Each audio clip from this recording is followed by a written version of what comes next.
Have you ever tried to explain the world without using stories? Not just to describe what you see, but to actually make sense of it, without gods, without magic, just your own mind, looking out at a chaotic world and asking, what is this, and why does it behave the way it does? That's what the first philosophers tried to do.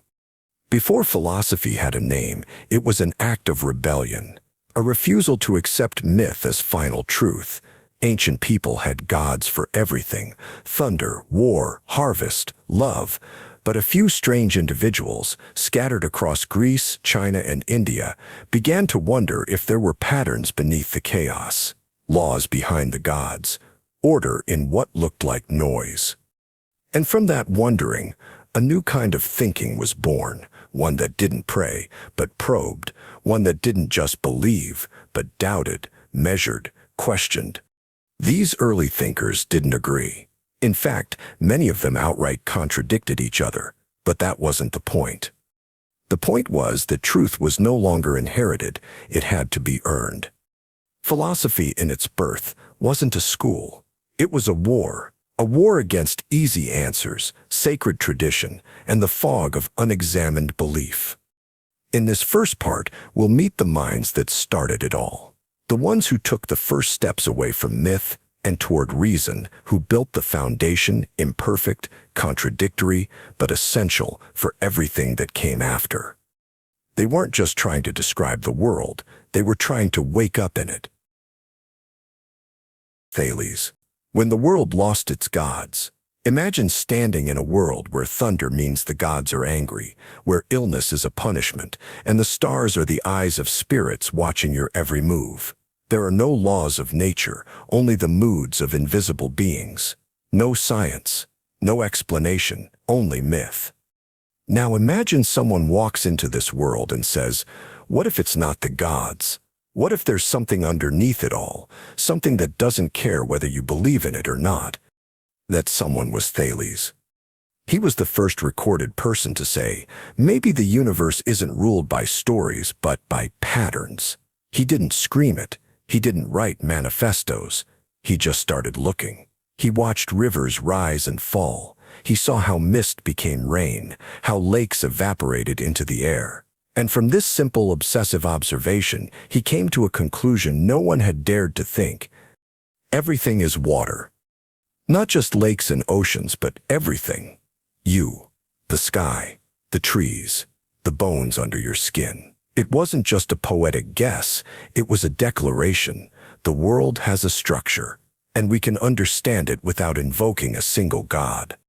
He didn't know atoms, he didn't have microscopes, but he had something much more dangerous, the willingness to remove meaning from the world in order to understand it. He replaced divine chaos with cold continuity. Because if you can reduce the thunder to pressure and heat, then you don't have to fear it, but you also can't pray to it. And that's where the darkness begins. Thales didn't just discover a physical principle, he cracked the wall that held myth together. He made it possible to look at a crying child or a dying crop and say, this is not a punishment, this is cause and effect. No one cursed you, no one is listening, and nothing is coming to save you. He studied the sky and claimed the moon borrowed its light from the sun. He's said to have predicted an eclipse, not by prophecy, but by watching the heavens long enough to find a rhythm. Whether he truly did or not, doesn't matter. What matters is that people began to believe it was possible. And when people believe the world can be explained, myth begins to rot. So why does this matter now? Because every time we treat the world like a system, we are standing on the shoulders of Thales. Every scientific theory, every weather forecast, every medical scan starts with his defiance. He didn't give us answers. He gave us permission to stop pretending. And that is far more dangerous than any god. Because once you know the sky isn't divine, you're left with silence. Pythagoras, numbers rule the cosmos. He's remembered today for a schoolbook formula, a squared plus b squared equals c squared. But what Pythagoras really discovered was something far more disturbing. He believed the world is made of numbers, not in the sense of data or mathematics, but something deeper. That reality itself is numerical. Beneath every sound, every object, every breath you take, there is a pattern, a ratio, a hidden structure that you cannot see, but that governs everything. Pythagoras didn't invent this idea in a lab. He heard it in music. Legend says that one day he passed by a blacksmith's forge and noticed something strange. The hammers striking the anvils produced different pitches, but not randomly. When he investigated, he found that the weight of the hammers had simple mathematical relationships. One was twice the weight of another, another 3 times. These ratios matched the harmonies they produced. That's when it hit him. Harmony is math. And if harmony is math, then beauty is math. Then sound is math. Then everything, music, motion, shape, structure, must be governed by invisible numbers. Pythagoras wasn't just playing with theory. He built a cult around this, a secretive brotherhood of thinkers who believed that understanding these patterns brought you closer to the divine. They weren't interested in gods who threw lightning. They worshipped unity, order, perfection, the kind that only numbers could provide. But here's the darkness behind his vision. If everything is governed by numbers, where does that leave you? You are not a soul blessed with free will. You are a system of proportions. You breathe in time. Your heart beats in patterns. Your emotions rise and fall in cycles. Your thoughts are echoes of chemical ratios. Pythagoras suggested, long before neuroscience, that your mind is not free, but quantifiable. And it gets worse. One of his followers discovered something horrifying, the square root of 2. It's a number that cannot be expressed as a simple ratio. No matter how you try, the fractions never end. It is irrational, not just mathematically, but existentially. Because if everything is built from perfect ratios, then an irrational number is a crack in the universe. According to legend, the man who revealed this secret was thrown overboard at sea. The brotherhood couldn't accept that the world they worshipped might be flawed, that beneath the perfect music was something wild, incomprehensible, and infinite. This was Pythagoras's real legacy. Not a formula, but a faith and a terror. That beneath the order we cling to, there might be chaos we'll never understand. And that the universe doesn't just contain numbers, it is numbers, and you are just an equation walking around thinking it's human. Heraclitus, everything flows. Heraclitus didn't believe in stability. He didn't believe in safety, permanence, or even identity. To him, the greatest illusion of human life was that anything stays the same. You've heard the quote, even if you didn't know it came from him, you can't step into the same river twice. But that's not the full sentence. He added, for new waters are ever flowing in, and what he meant was far more disturbing than it sounds. Heraclitus saw the world as fire, not because of heat or destruction, but because fire never holds its shape. It moves, it consumes, it becomes something new every instant. So does the universe. So do you. Think of your body. You believe you're the same person you were yesterday, but every cell is shifting. Skin flakes off. Blood renews. Your memories are unstable copies, overwritten with each recall. You change when you sleep. You change when you speak. You are not a fixed entity. You are a process. To Heraclitus, everything is a river, even your thoughts. There is no solid self behind your eyes, no core identity untouched by time. The person who falls in love is not the same one who falls out of it. The one who makes a promise is not the same one who must keep it. And the terrifying part? We build our entire lives on the assumption that we are the same, that society is stable, that justice is universal, that truth is timeless. But Heraclitus whispers, nothing is timeless. Not even truth. He believed that conflict, not peace, is the engine of the world. War is the father of all things, he said. Not literal war, but the tension between opposites, day and night, life and death, hunger, and satisfaction. He saw that everything real is born from contradiction. You live only because your cells are dying. You breathe because of pressure differences. You love because you know what loneliness tastes like. And if this tension ever stopped, so would everything else. Even language, he warned, lies to us. We use words to freeze reality. We name something and pretend it's permanent. But what we call a tree is already decaying. What we call justice is already shifting. The word remains. The world moves on. Heraclitus didn't offer comfort.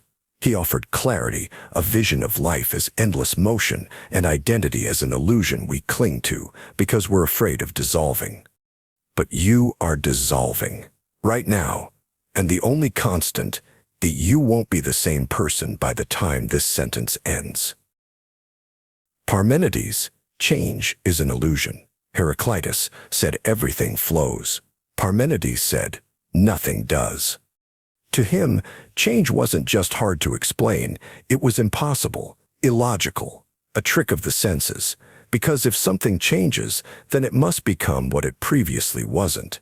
And how can what is not ever exist?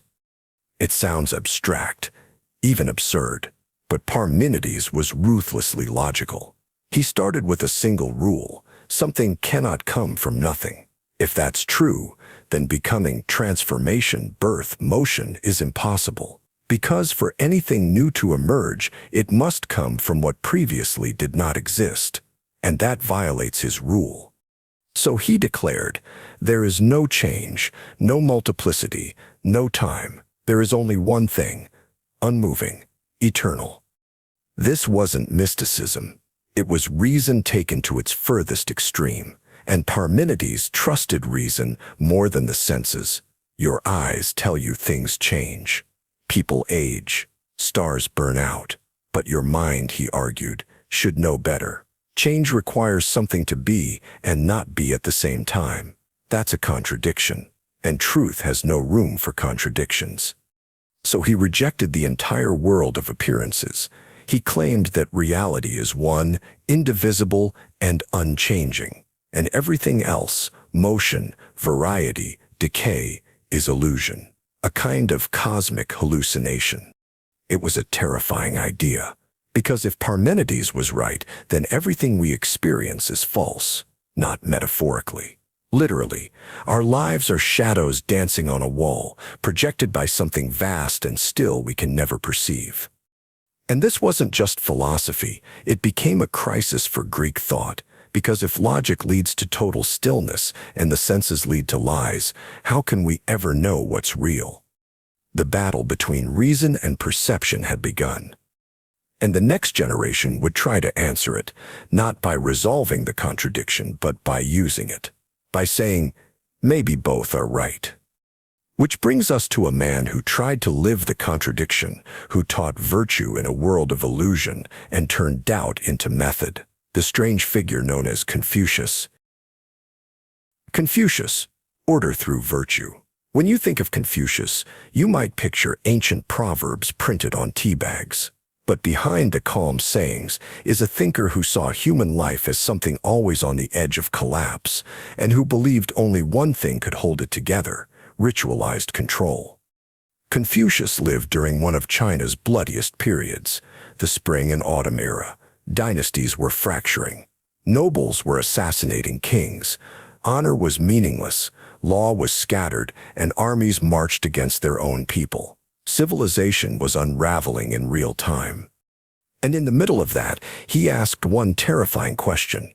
What if the only thing that keeps human beings from tearing each other apart is habit? Not love, not truth, not personal freedom, but structure, ritual, submission to inherited roles. To Confucius, society is not a contract, it's a ritual performance. Every day, every interaction, every emotion rehearsed until it becomes second nature. You bow to your elders, not because they're wise, but because you need to believe someone above you is in control. You speak carefully, not because of truth, but because words are dangerous when unleashed. You perform grief at funerals, not because the dead need it, but because you do. He saw the family as a training ground for the state. If a child learns to obey the father, he will learn to obey the ruler. If the ruler obeys the mandate of heaven, the invisible moral order, then the kingdom will be still.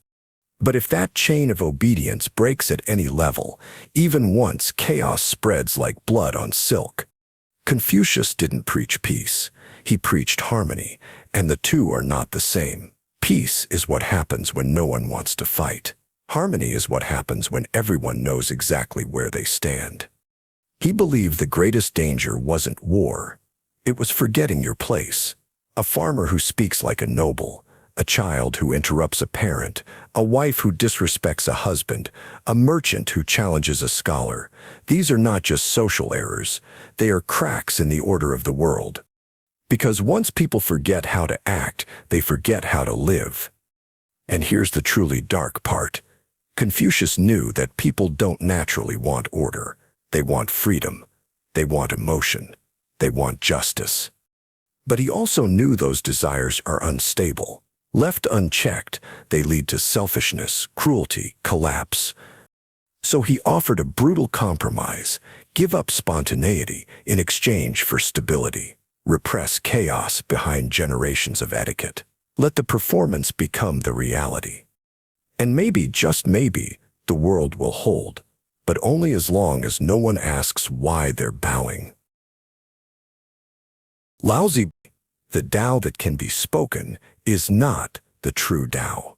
Confucius taught that order could save the world, that human nature needed structure, rules, ritual, but Laozi, his silent counterpart, walked away from all of it.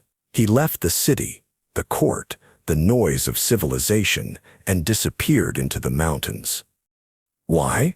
Because he believed something far more unsettling. The more you try to control the world, the more you destroy it. Laozi lived in the same fractured China as Confucius, but where others saw a crisis of politics, he saw a deeper rot.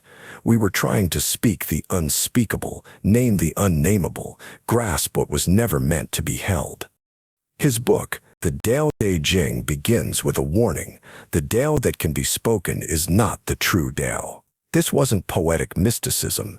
It was a declaration of war on language itself.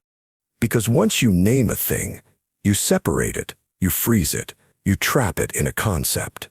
The moment you say tree, you kill the experience of wind rustling through its leaves. The moment you say good, you imply bad. You create opposites, hierarchies, judgments. You divide the whole into parts and then forget you ever did. Laozi believed the universe, the Tao, the way, was whole, fluid, self-balancing. Like water, it flows through everything, nourishes without effort, and finds its path without force. But the human mind, it resists flow. It clings, it names, it interferes. And in doing so, it corrupts.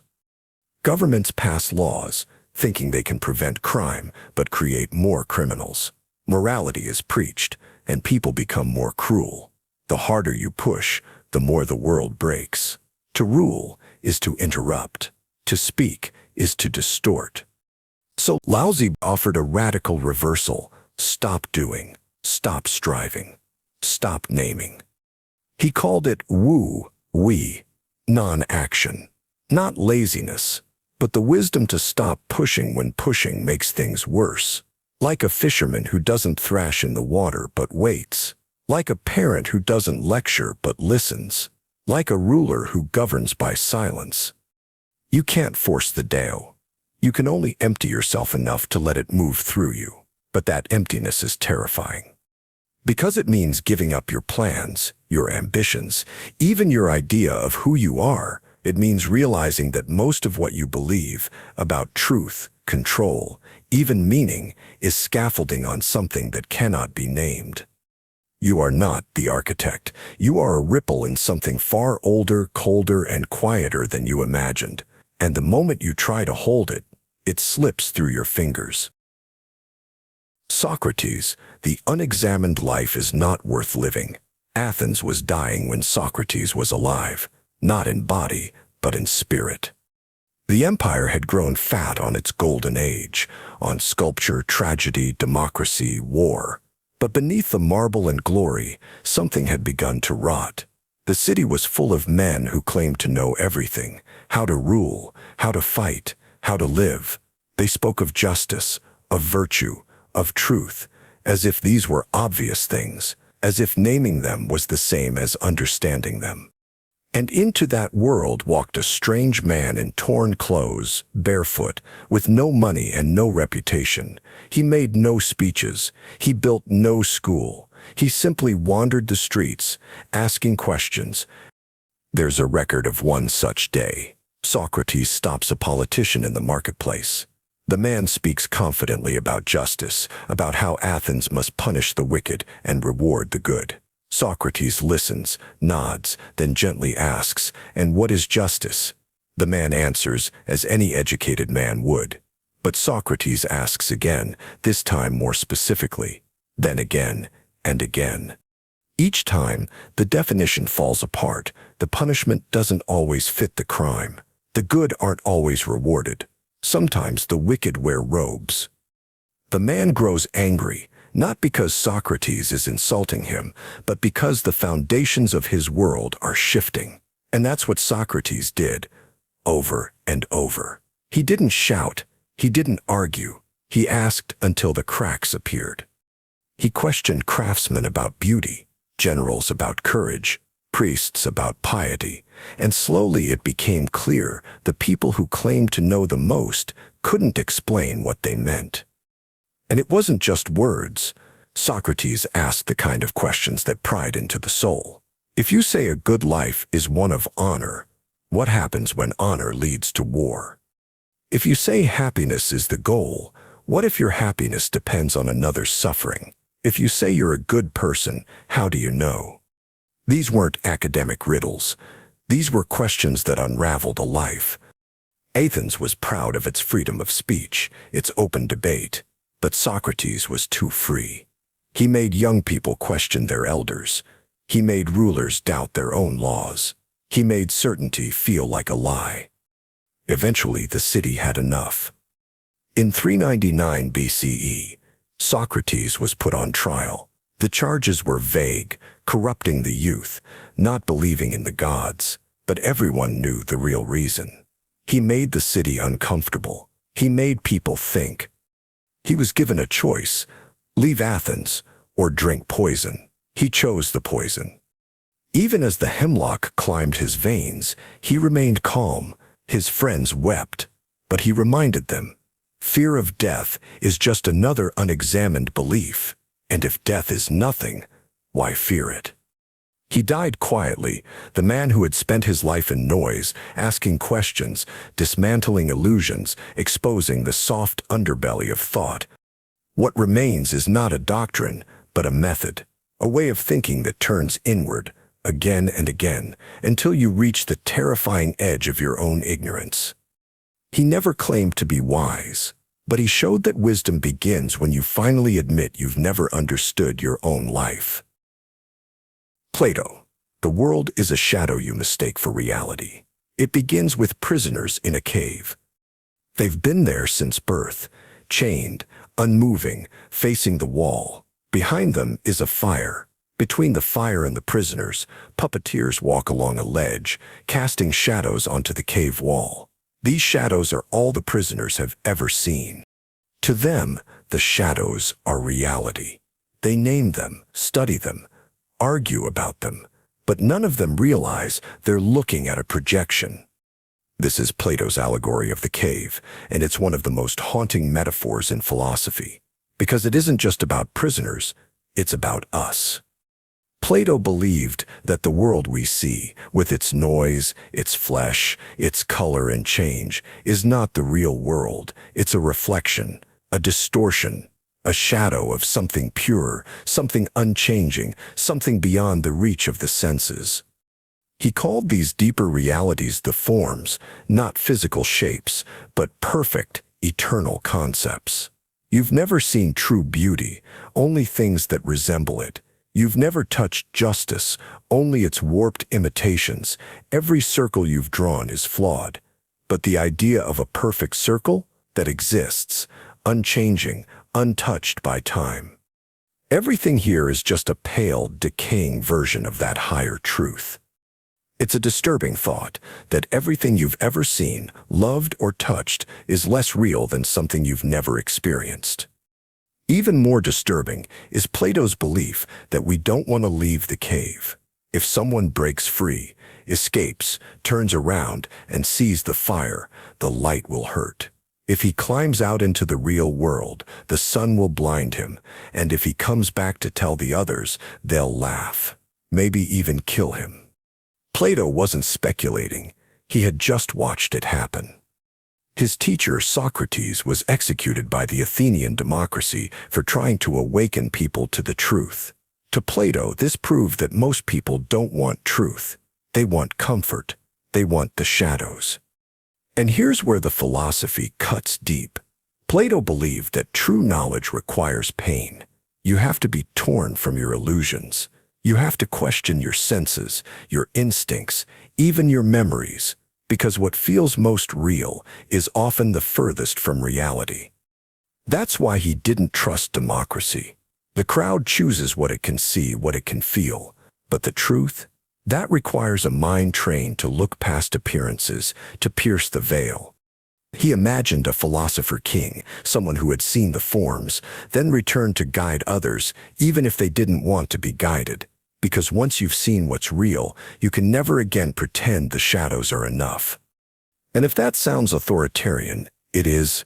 Plato's world is not free. It is ruled by knowledge, and knowledge is not democratic. The unsettling question he leaves us with is not just what is real, but whether you even want to know, because if you found out that the world you love is only a flickering wall, could you live outside the cave? Or would you crawl back to the shadows? Aristotle, categorizing reality itself. Plato looked at the world and saw shadows. Aristotle, his student, turned around and said, "No, this world is real. You just haven't looked closely enough." Where Plato spoke in metaphors and ideals, Aristotle reached for the scalpel. He wanted to cut reality open, name its parts, and catalog everything inside. Trees, emotions, ethics, stars, biology, logic, politics. He wrote about all of it, not in poetry, but in precise, methodical language. To Aristotle, philosophy wasn't escape, it was autopsy. He believed the world could be understood by dividing it, piece by piece, until the chaos made sense. So he began to build the first system, not just a theory, but a blueprint for how to think. He invented formal logic, a method for reasoning so strict that you could feed it any premise and follow it to its conclusion, like pulling rope through a pulley. If all men are mortal, and Socrates is a man, then Socrates must be mortal. It sounds obvious now, but before Aristotle, no one had ever made thinking itself into a machine. And he didn't stop there. He dissected causes. He said, every event has four. A statue, for example. What is it made of? Marble. That's its material cause. Who made it? The sculptor. That's the efficient cause. What shape does it take? That's the formal cause. And why was it made? To honor a god. The final cause. This wasn't trivia. It was a radical attempt to map the structure of the universe. But the more he categorized, the more complex the world became. Plants weren't just alive. They had souls too, but of a lower kind. Animals had senses, but no reason. Humans, a dangerous mix of hunger, logic, and longing. He saw the human soul as a layered thing, part body, part mind, part something stranger, each layer struggling against the others. He wrote of virtue as a balancing act, not too much, not too little. Courage, for instance, lies between cowardice and recklessness, but that balance is fragile. A slip in either direction, and virtue turns to vice. He applied the same surgical lens to politics. A city is not just a group of people, it's a body with organs, rulers, soldiers, farmers, slaves. Each must perform its function. If one part revolts, the whole organism dies. And here's where the darkness creeps in. Aristotle believed in hierarchy. He believed that some people were born to rule and others to obey, that women were naturally subordinate to men, that some were slaves by nature, not by force, but by essence. This wasn't cruelty. It was categorization taken to its logical extreme. His need to order the world made it possible to justify inequality as structure, not violence. And that is his terrifying legacy. Aristotle taught us how to build systems, but not always how to question them. He gave us categories. But once something is placed in a category, a race, a sex, a class, it's difficult to pull it back out. He taught us to understand the world by breaking it down. But when you keep breaking, keep dividing, something begins to bleed. Epicurus, pleasure without excess. To many, the name Epicurus means indulgence, hedonism, wine, luxury, excess. But they've misunderstood him entirely. Epicurus wasn't a pleasure seeker. He was a fear killer. He believed that the greatest source of human suffering wasn't pain. It was anxiety, fear of gods, fear of death, fear of not having enough. And the antidote, he argued, was not endless pleasure, but inner peace. He founded a school called the Garden, a quiet retreat outside Athens, open to women and slaves, where people lived simply, discussed philosophy, and practiced friendship. No gold, no politics, no fame, just a shared pursuit of the good life. But what did he mean by pleasure? Not what you think. For Epicurus, pleasure meant the absence of pain. Not just physical pain, but emotional turmoil. He distinguished between natural and unnatural desires. You need food, shelter, companionship. These are natural and easy to satisfy. But wealth, status, power, those are unnatural. They're unlimited, insatiable, and ultimately destructive. He taught that once your basic needs are met, the most important work is learning to want less. Because the simpler your pleasures, the harder they are to steal from you. And what about death? That was his greatest fear to conquer. He wrote, "Death is nothing to us. Why? Because when we're alive, death is not present. And when death comes, we're not there to suffer it. There is no you left to experience non-existence.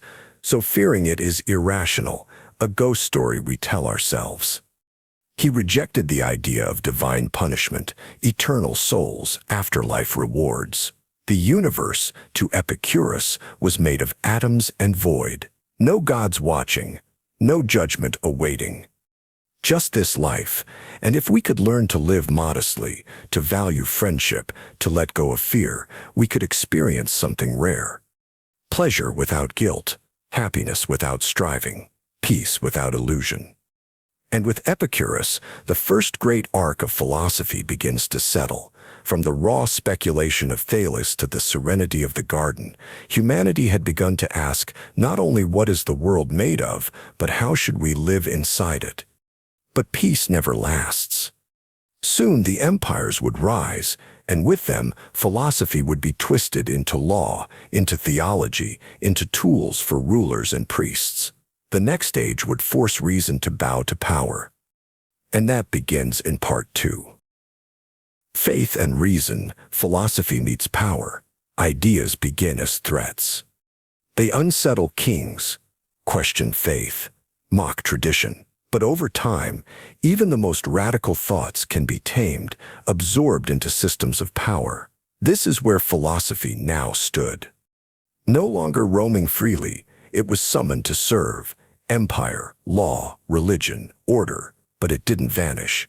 It evolved. Greek reason entered Roman courts. Stoic virtue became imperial creed. Plato's soul was baptized in Christian theology. Aristotle was preserved in Arabic and prayed over. The questions remained, only now reframed. What is the soul? Can reason coexist with revelation? What does justice mean under God?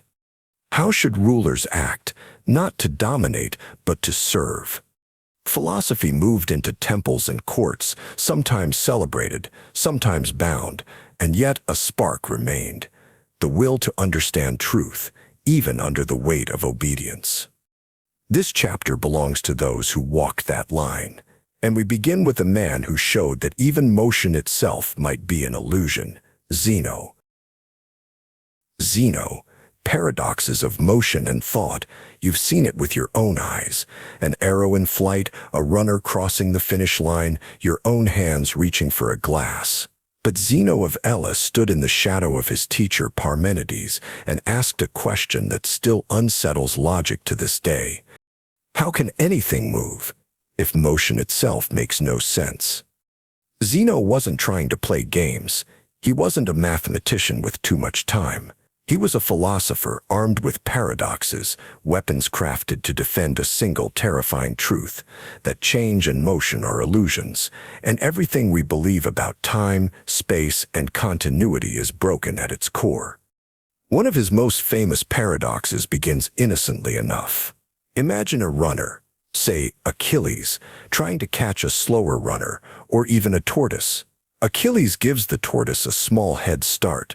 To catch up, Achilles must first reach the point where the tortoise began.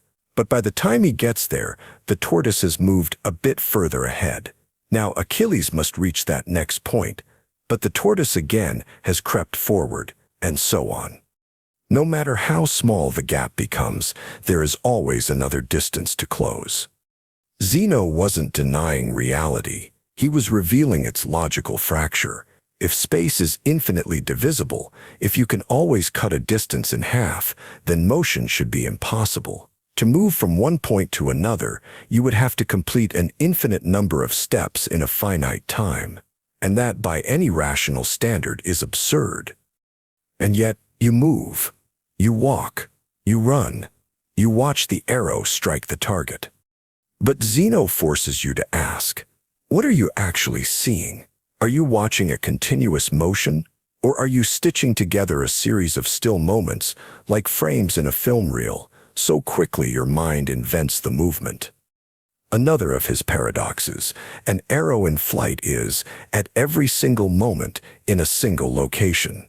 At no instant is it moving. So if every moment is motionless, where does the motion come from?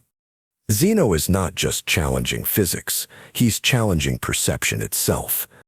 He's asking whether the flow of time and space is real, or whether your brain is performing a trick so smooth you never notice the cracks between the moments. And maybe that's the real point. Maybe reality isn't broken. Maybe you are. Maybe the tools you use to understand the world, words like distance, time, change, aren't built for truth. Maybe they're built for survival, simplicity, coherence.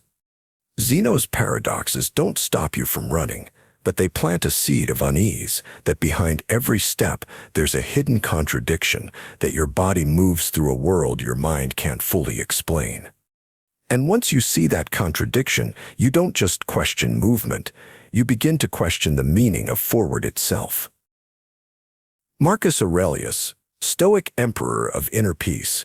Imagine ruling the most powerful empire on earth while watching it fall apart in your hands. Plagues ravage your people. Wars flare at every border, betrayal festers in your court. And yet each night you return to your journal, not to rage, not to grieve, but to remind yourself, you control nothing but your own mind. This was Marcus Aurelius, Roman emperor, military commander, philosopher, a man forged in crisis who clung to philosophy not as theory, but as survival. He was a Stoic, not cold, not emotionless, but disciplined.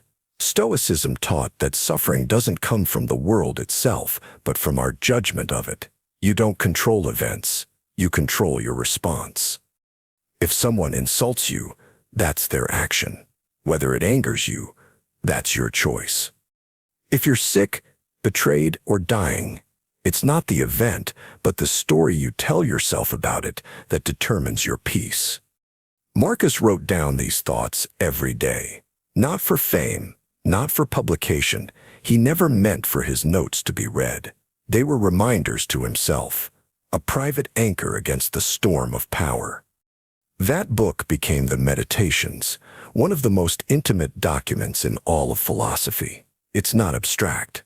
It's brutally human. He writes about fatigue, envy, injustice, death, but always returns to the same principle. You must live according to reason, accept what you cannot change. Act with virtue, no matter what the world does. He believed in cosmic order, a kind of natural law. The universe is rational, temporary, and we are small, momentary parts of a greater whole. So don't complain. Don't expect fairness. Just do your duty, calmly, honestly, fully, and then let go. And what makes Marcus different from most philosophers is that he had power. He could command armies, execute rivals, indulge in anything. But he didn't, because he believed the greatest victory was over oneself. He showed that Stoicism wasn't for monasteries. It was for battlefields, for thrones, for the middle of life's chaos. But not all thinkers found peace in duty. Some turned inward, searching not for discipline, but for mystical unity, a merging of the soul with something beyond being itself. And that's where we meet Plotinus. Plotinus, the one you cannot name. Have you ever felt that everything around you was just too loud, too full, too much motion, too much color, too much wanting? You go through your day touching things, buying things, speaking, but none of it fills that quiet space you don't talk about, the space that keeps asking, is this really it? Plotinus built a whole philosophy on that question. He lived in the crumbling days of the Roman Empire.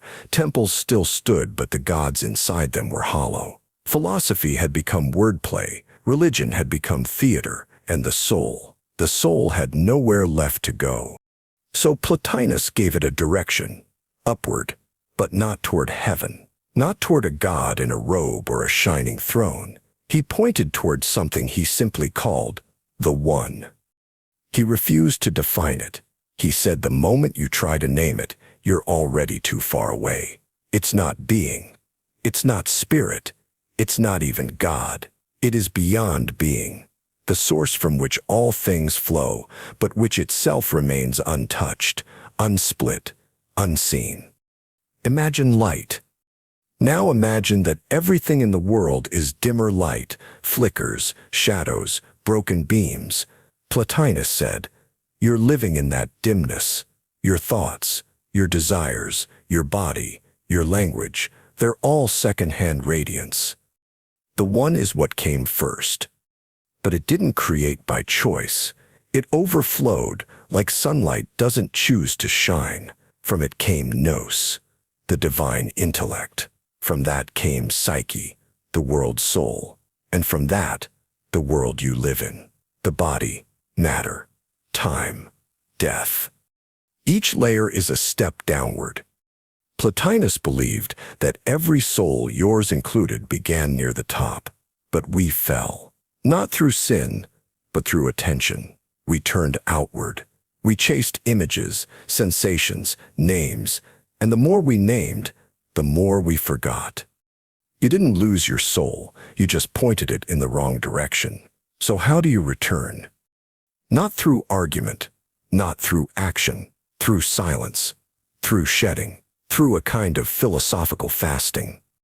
He described it in almost mystical terms. Moments of total stillness when the self disappears. No thoughts, no desires, not even awareness of the body. Just light, not seen with the eyes, but felt as if the soul had come home. He had experienced it only a few times in his life. Each time, he said, it left him changed, not enlightened, not powerful, just quieter. And here's where it becomes haunting. Plotinus didn't believe this reunion could be taught. It couldn't be reached by ritual or scripture. It wasn't something you could explain to someone else. Most people, he thought, would never even know they were lost. They would spend their whole lives chasing reflections, touching the dim, calling it real. He didn't blame them. He just turned inward and waited, because the One does not call your name. It waits in the silence behind all names, And the closer you get, the less of you remains. Augustine, when memory becomes a battlefield, he once prayed, "Lord, make me chaste, but not yet." Before he became a saint, Augustine was a man full of contradictions, hungry for pleasure, ambitious for fame, obsessed with ideas. Born in North Africa in the 4th century, he wandered through nearly every belief system the ancient world had to offer: Roman paganism, rhetoric, astrology, Manichaeism, skepticism. He drank them all down, trying to quiet something inside him that would not shut up. He had women, he had lovers, he had a child, he had acclaim as a teacher of rhetoric, but still, something gnawed. The turning point came not in a temple, but in a garden. He was 31 years old, tormented by shame, sitting under a fig tree, weeping, and somewhere nearby, he heard a child's voice saying over and over, "Take and read." He picked up a book, Paul's letters, and the words hit like thunder. Not in revelry and drunkenness, but put on the Lord Jesus Christ, and make no provision for the flesh. And just like that, the war inside him shifted, not ended, shifted.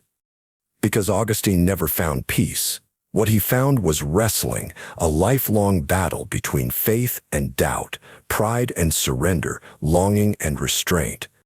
His masterpiece, Confessions, is not just a spiritual memoir, it's a psychological excavation. Page after page, he digs through the layers of his past, not to brag, but to understand why did he steal as a child when he didn't need the fruit? Why did he stay with a woman he wouldn't marry? Why did he delay conversion even when he believed? He realized we are mysteries to ourselves. We think we choose freely, but we are driven by forces we barely grasp. Desire, memory, guilt. These aren't just feelings, they're structures baked into the soul. And most disturbing of all, even time becomes unstable. Augustine asked, "What is time?" The past no longer exists. The future doesn't exist yet. The present slips away before we can touch it. So what are we actually living in? His answer, memory. You don't live in the moment. You live in your reconstruction of it. Everything you are is woven from fragments, edited, revised, distorted. Your sins, your regrets, your hopes, they aren't real events. They're stories you keep retelling. Augustine turned back to God, not because he found proof, but because he found a silence deeper than reason. And in that silence, he could finally admit he was lost and had always been. He called it grace, not a feeling, but a break in the storm, something you don't earn, something you don't even understand, because Augustine's truth is hard. You cannot save yourself. You are not the author of your mind. And if you ever become truly honest about who you are, you will either collapse or fall on your knees. Avicenna, when the soul proves itself alone. In the year 980, in the city of Afshana near Bukhara, a child was born who would one day rewrite how the world understood the body, the mind, and the strange territory in between. His name in the West would become Avicenna. In the Islamic world, he was known as Ibn Sina. By the age of 10, he had memorized the Quran. By 16, he was a physician treating adult patients. By 18, he had mastered Aristotle and found him lacking. Avicenna didn't just study philosophy, he rebuilt it. From the ashes of Greek metaphysics, he forged something new, blending Plato's soul, Aristotle's logic, and Islamic theology into a system so intricate and precise that it would shape both East and West for centuries. And at the heart of that system was a thought experiment. Quiet, elegant, unforgettable, he called it the floating man. Imagine, he said, that a man comes into being all at once, created fully formed. He's suspended in empty space, blindfolded, limbs outstretched, with no sensation, no memory, no body awareness. He cannot hear, cannot feel, cannot see. No input, no contact. He knows nothing of the world, but still, he is aware. aware that he is, that something somehow exists. Avicenna asked, where does that awareness come from? If he knows nothing of the world, nothing of the body, and nothing of time, yet still knows that he is, then the soul does not depend on the body. It exists by itself. Not a religious claim. A logical conclusion.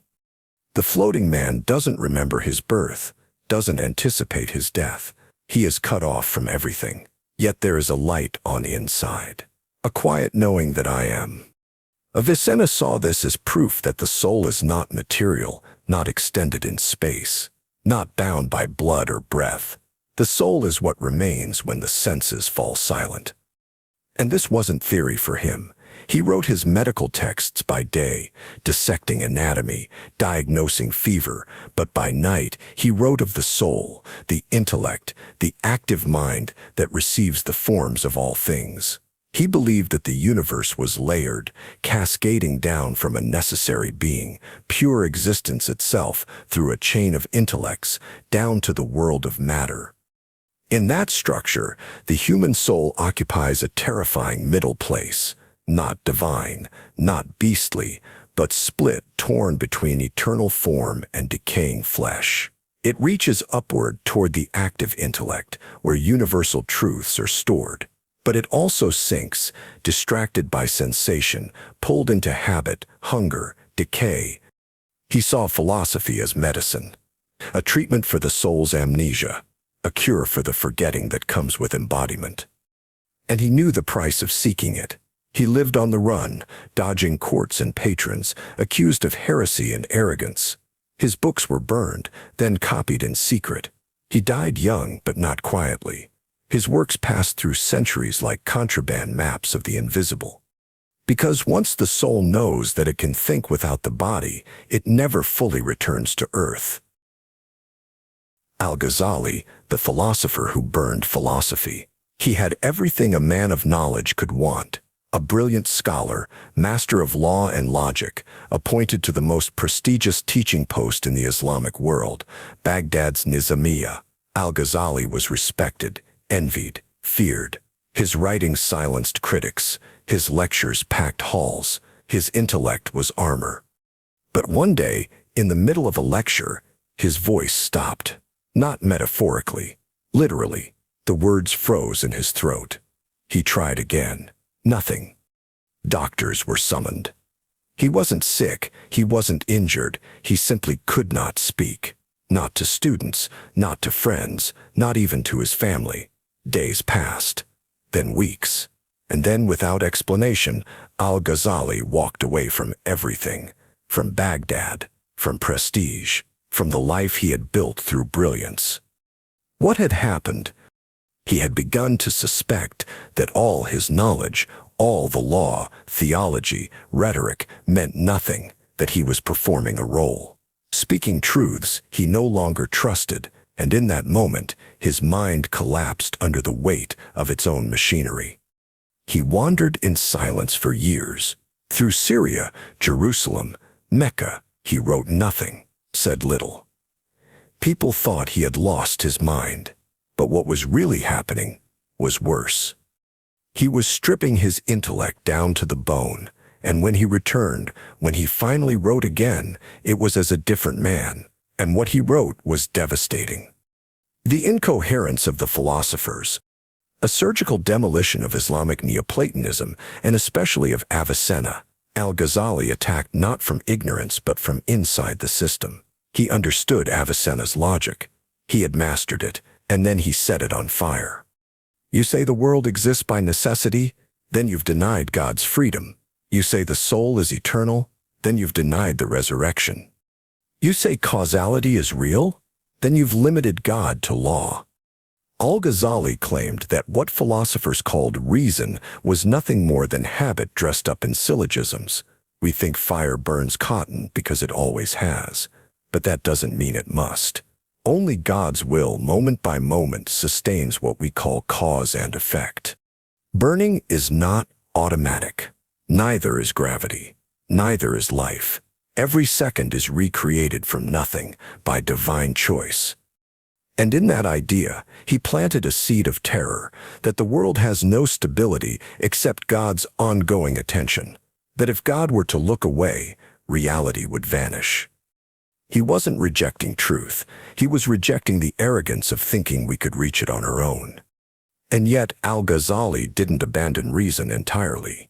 After dismantling philosophy, he returned to faith, not as blind obedience, but as experiential knowledge. Through Sufism, through inward discipline, through tears and silence, he found a kind of knowing that logic couldn't give. The kind of knowing that cannot be argued for, only wept into, only lived, only feared. Maimonides, Reason and Revelation. In 12th century Spain, a Jewish boy named Moses ben Maimon, later known as Maimonides, was born into a world of cultural collision. Islamic philosophy thrived in the libraries. Christian crusades loomed from the West, and Jewish communities, scattered across empires, lived both protected and persecuted, always on edge, always adapting. Maimonides became a towering figure not just in Jewish thought, but in philosophy itself. He was a physician, rabbi, legal scholar, and philosopher. And at the heart of his work was one bold question: can faith survive philosophy? His answer was yes, but not without struggle. In his most famous work, The Guide for the Perplexed, Maimonides addressed those who believed in God, but found themselves troubled by reason. They read Aristotle, they studied science, and what they saw seemed to conflict with Scripture. Maimonides didn't ignore these tensions. He leaned into them.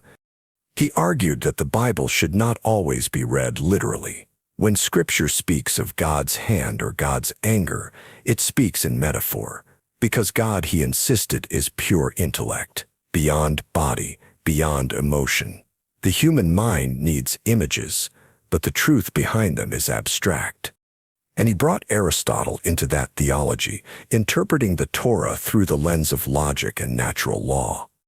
God, he said, is the necessary being, the unmoved mover. The same arguments used by Islamic and Christian thinkers could be found, if you looked carefully, in the Hebrew tradition. But he also insisted on humility. He believed that human knowledge has limits. The more you understand, the more you realize what cannot be understood. The highest form of knowledge, he wrote, is to know that you do not know God's essence. And that becomes its own kind of worship. Maimonides didn't dilute religion with philosophy. He made it deeper. He demanded more of both, more discipline, more clarity, more awe, and his work gave generations of Jewish thinkers the tools to live in two worlds, the world of tradition and the world of reason. His legacy is not certainty, it's complexity. And in that complexity he offered something rare, a way to remain faithful without being blind and rational without being hollow. Thomas Aquinas, Aristotelian, Theology. He believed the soul could be mapped, that God could be reasoned toward, that heaven itself could be approached not with ecstasy, but with syllogism. Thomas Aquinas was a 13th century Dominican friar with the mind of a machine. He absorbed Aristotle like Scripture and attempted something that had never been done, to reconcile Christian revelation with pagan logic. To build a cathedral of thought so vast and stable, it could contain both faith and reason without one collapsing the other. At the center of his thought were proofs, not arguments for comfort or inspiration, but cold, mechanical demonstrations of God's necessity. One of the most famous, the argument from contingency. Everything you see is dependent. The tree depends on the seed on the tree before it, you on your parents, a chair on its builder. Nothing explains itself. So if everything is contingent, if nothing contains the reason for its own being, then there must be something that does, something that isn't dependent, that doesn't need to be caused. That thing, Aquinas wrote, is what we mean by God. Not a bearded man in the sky, not a moral overseer, but a necessary being, the unmoved mover, the uncaused cause, a reality so fundamental that to not exist is impossible. But Aquinas didn't stop with proving that God exists. He wanted to describe what kind of God could possibly follow from logic alone, and what emerges is chilling in its perfection. God is pure act, without potential, without change. God is timeless, not existing in time, but outside of it. God is simple, no parts, no structure, no composition. To approach God, the mind must abstract itself from the world, from change, from plurality, from the senses. You must ascend from created things, stones, flames, minds, and keep climbing until you reach a point where even thought fails. But here's the disturbing tension, because Aquinas also believed in the incarnation, in a God who became flesh, who walked, bled, wept, who died. So how does pure, unmoving, timeless being become a child? He offered answers, technical, layered, precise, that Christ has two natures, that the divine did not change, but united with the human, that God condescended not by ceasing to be God, but by hiding his fullness inside frailty. But even in Aquinas, the machinery creaks. He was trying to square the logic of Aristotle with the mystery of Calvary. He built his cathedral, he wrote his Summa, hundreds of pages, thousands of arguments, and then one morning after saying Mass, he stopped writing. When asked why, he said, "Everything I have written seems like straw." He never explained further. The man who tried to explain God, he'd touched something that made explanation feel like ash in the mouth. Nagarjuna, emptiness as ultimate truth. In the 2nd century, deep within the monastic circles of India, a man named Nagarjuna began dismantling the very idea of reality. He wasn't a skeptic in the modern sense. He wasn't denying the world out of boredom or doubt. He was following the Buddha's teaching to its most radical edge, and what he found there was a kind of silence that eats through everything. Concepts, categories, even consciousness itself. His philosophy is called Madhyamaka, the middle way. But don't be fooled by the name. There is nothing comfortable about it. Nagarjuna began with a simple idea. Everything we experience is dependent. A chariot is made of wheels, axle, frame. Take away the parts, and the chariot vanishes. So is it the parts, the shape, the function? Look closely, and you find there is no essence, just designation. And then he widened the lens. You are made of thoughts, flesh, memories, desires. But when you search for the self, really search, you never find a core, no soul, no center, only process, only conditions arising together. He called this insight shunyata, emptiness. But this isn't nihilism. Nagarjuna did not say nothing exists. He said that nothing exists independently. Nothing has inherent being. Everything is empty of self-nature. Everything is interdependent, fluid, conditional, even time, even cause and effect. He used logic as a weapon, razor sharp. Take something as simple as fire. Does fire burn because of itself or because of something else? If it burns by itself, it should always burn. If by something else, then it depends. But if it depends, it cannot be fixed. It is empty. So even fire, the ancient symbol of transformation, has no ground beneath it. Apply this to all things: matter, mind, truth, even the Buddha's teachings, especially the teachings. Nagarjuna warned, the Dharma is a raft, not a truth. It takes you across, but must be left behind. To cling even to the path is to fall into delusion. This is the part that disturbs. Because Nagarjuna's emptiness applies to emptiness itself, the insight that there is no fixed thing is itself not fixed. The blade cuts the hand that holds it. Even wisdom must dissolve. In the West, we seek foundations. In Nagarjuna, foundations are illusions. You don't need to build. You need to let go, again and again, until there is nothing left to release, and no one left to release it. Zhu Xi, a cosmos that watches you back. In 12th century China, the empire was wounded. Dynasties had risen and collapsed. Borders shifted, cities burned. Confucianism, once the heart of Chinese thought, was fading beneath waves of Taoism and Buddhism. But then came Zhu Xi, a quiet, stubborn scholar who did something most philosophers don't dare.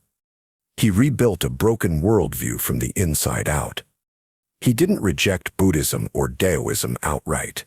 He absorbed their depth, but he believed Confucius had glimpsed something greater, something that had been forgotten. A system not of blind obedience or ritual repetition, but of cosmic pattern, a law written into the very structure of reality. At the core of Zhu Xi's thought is a pair of principles, light and qi. Light is the pattern, the principle, the form, not a blueprint, but something deeper, an invisible logic that underlies all things. Why do trees grow upward? Why do rivers flow downward? Why does a child feel guilt before being taught it? These aren't habits, they are lei. Qi is what fills the world, energy, matter, the stuff things are made from. It's turbulent, chaotic, shifting. It makes the same lei express itself in 1,000 different ways. The lei of compassion is the same in everyone, but in one person it becomes cruelty, in another, mercy, because qi clouds the pattern like steam fogs a mirror. And this leads to the dark heart of Zhu Xi's insight. You are not born good. You are born capable of goodness. But only if you learn to polish the mirror, to study yourself like a text, to train the mind to see Li through the noise of qi. This is not spiritual escape. It is minute, daily, grueling moral self-cultivation. You investigate things, real things, a plant, a relationship, a gesture.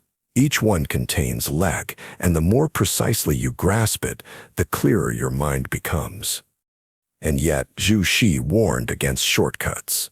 Prayer isn't enough. Emotion isn't reliable. Intuition, if untrained, is dangerous.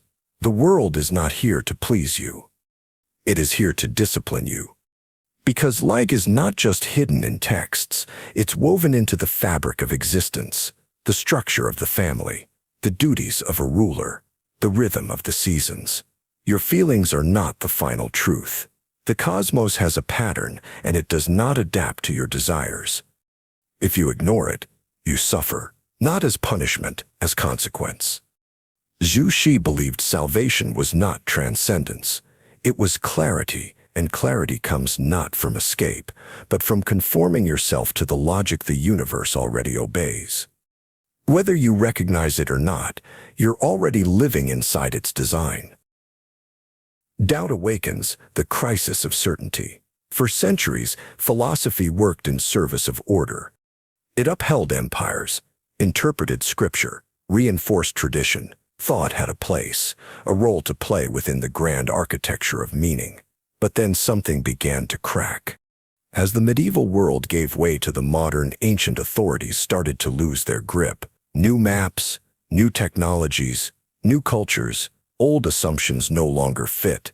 And the question that had once been whispered at the edges of faith now stepped into the center.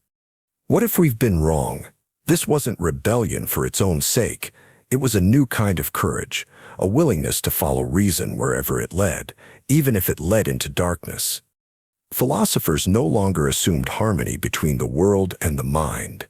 They began to suspect that reality might not match our expectations, that truth might be inaccessible, that meaning might not be given. The Enlightenment was coming, but before the light, there was a storm. In this part, we meet the thinkers who unleashed doubt, who questioned not just institutions but perception itself, who took on morality, consciousness, and existence with a boldness that often bordered on despair. Some tried to build new systems, others tore systems down, but all of them carried the same spirit, a refusal to settle. And that new era of unflinching honesty begins with a man who stripped politics of its illusions, who said the state doesn't exist to make us good but to keep us afraid. Machiavelli. Power over virtue. You've probably been told that good people rise to the top, that honesty pays off, that if you play fair, you'll win in the end. Machiavelli saw how that lie kills nations. He was born in Florence during a time of chaos. Popes raised armies. Alliances shifted weekly. Power wasn't earned, it was stolen, bought, or taken at knife point. And Machiavelli, once a rising diplomat, was caught in the churn. When the Medici family retook control, he was thrown in prison, tortured, and cast aside. So he wrote a book, not out of revenge, out of clarity. That book was The Prince, the most honest, disturbing guide to power ever written. It doesn't tell you how to be good. It tells you how power really works and what happens when you still believe virtue is enough. Imagine a ruler. He wants to protect his city, feed his people, survive his enemies. But his neighbors lie. His allies backstab. His soldiers want pay. If he tells the truth, he gets outmaneuvered. If he's merciful, he's seen as weak. So what should he do? Machiavelli answers, be ready to do wrong when it's necessary. Not because evil is noble, but because the world doesn't reward purity, it rewards results. He gives an example, Cesare Borgia, a ruthless prince who used terror to stabilize chaos. Then, once peace returned, Borgia executed his own enforcer publicly so the people would fear him less and trust him more. It wasn't cruelty for cruelty's sake. It was a performance of control. To Machiavelli, virtue is beautiful, but fragile. You can't always afford it. Sometimes you must lie, betray, even kill, not because you want to, but because the cost of inaction is higher.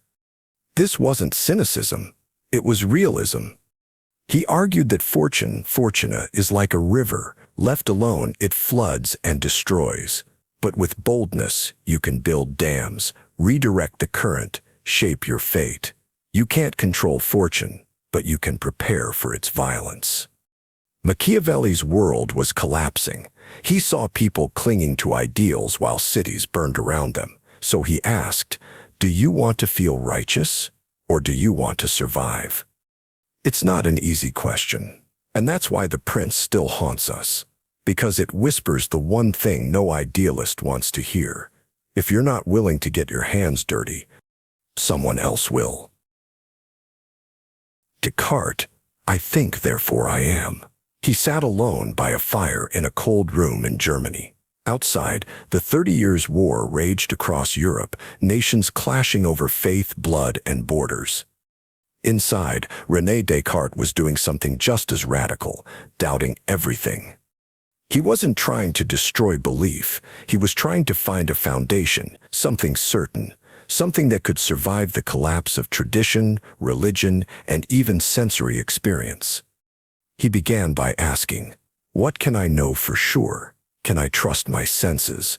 No, they've deceived me before. Can I trust logic? What if an evil demon is tricking me, making falsehood feel like reason? Can I trust memory, the body, the world? No, no, and no. And then in that darkness, one thought shined through, cogito, ergo sum. I think, therefore I am. Even if everything else is illusion, even if my senses lie and the world is a dream, I must exist at least as a thinking thing, because something has to be doing the doubting. That was his ground zero. From there, Descartes tried to rebuild.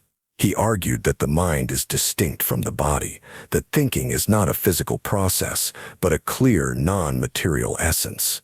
This became known as dualism, the view that mind and matter are fundamentally different. You are not your body, you are your thought.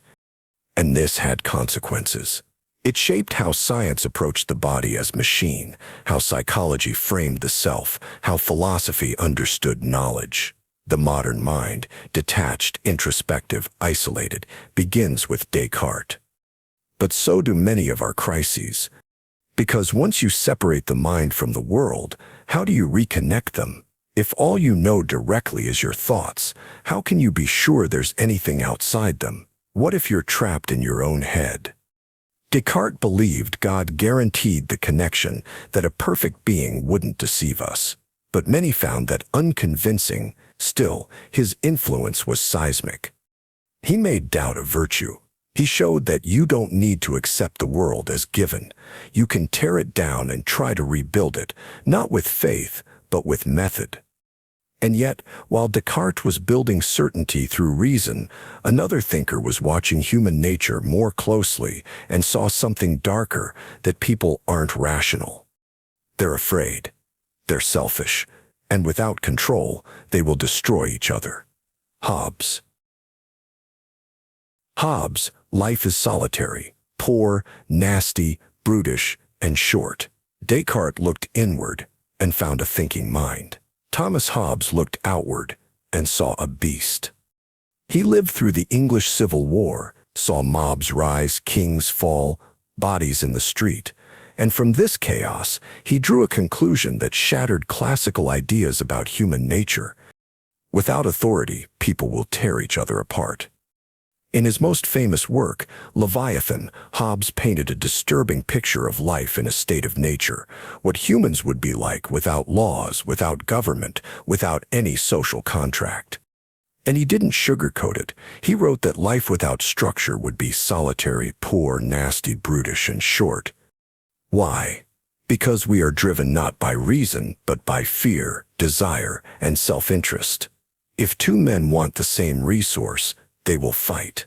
If one thinks the other might attack, he'll strike first. Even friendship, Hobbes argued, often hides calculation. This wasn't cynicism. It was a new kind of realism, political physics. People, to Hobbes, are like particles. They move according to predictable laws, not moral laws, mechanical ones. So, how do we avoid tearing ourselves apart? By surrendering our freedom to a higher power, a sovereign, a Leviathan who can impose order. Hobbes didn't care if the ruler was a king or a parliament.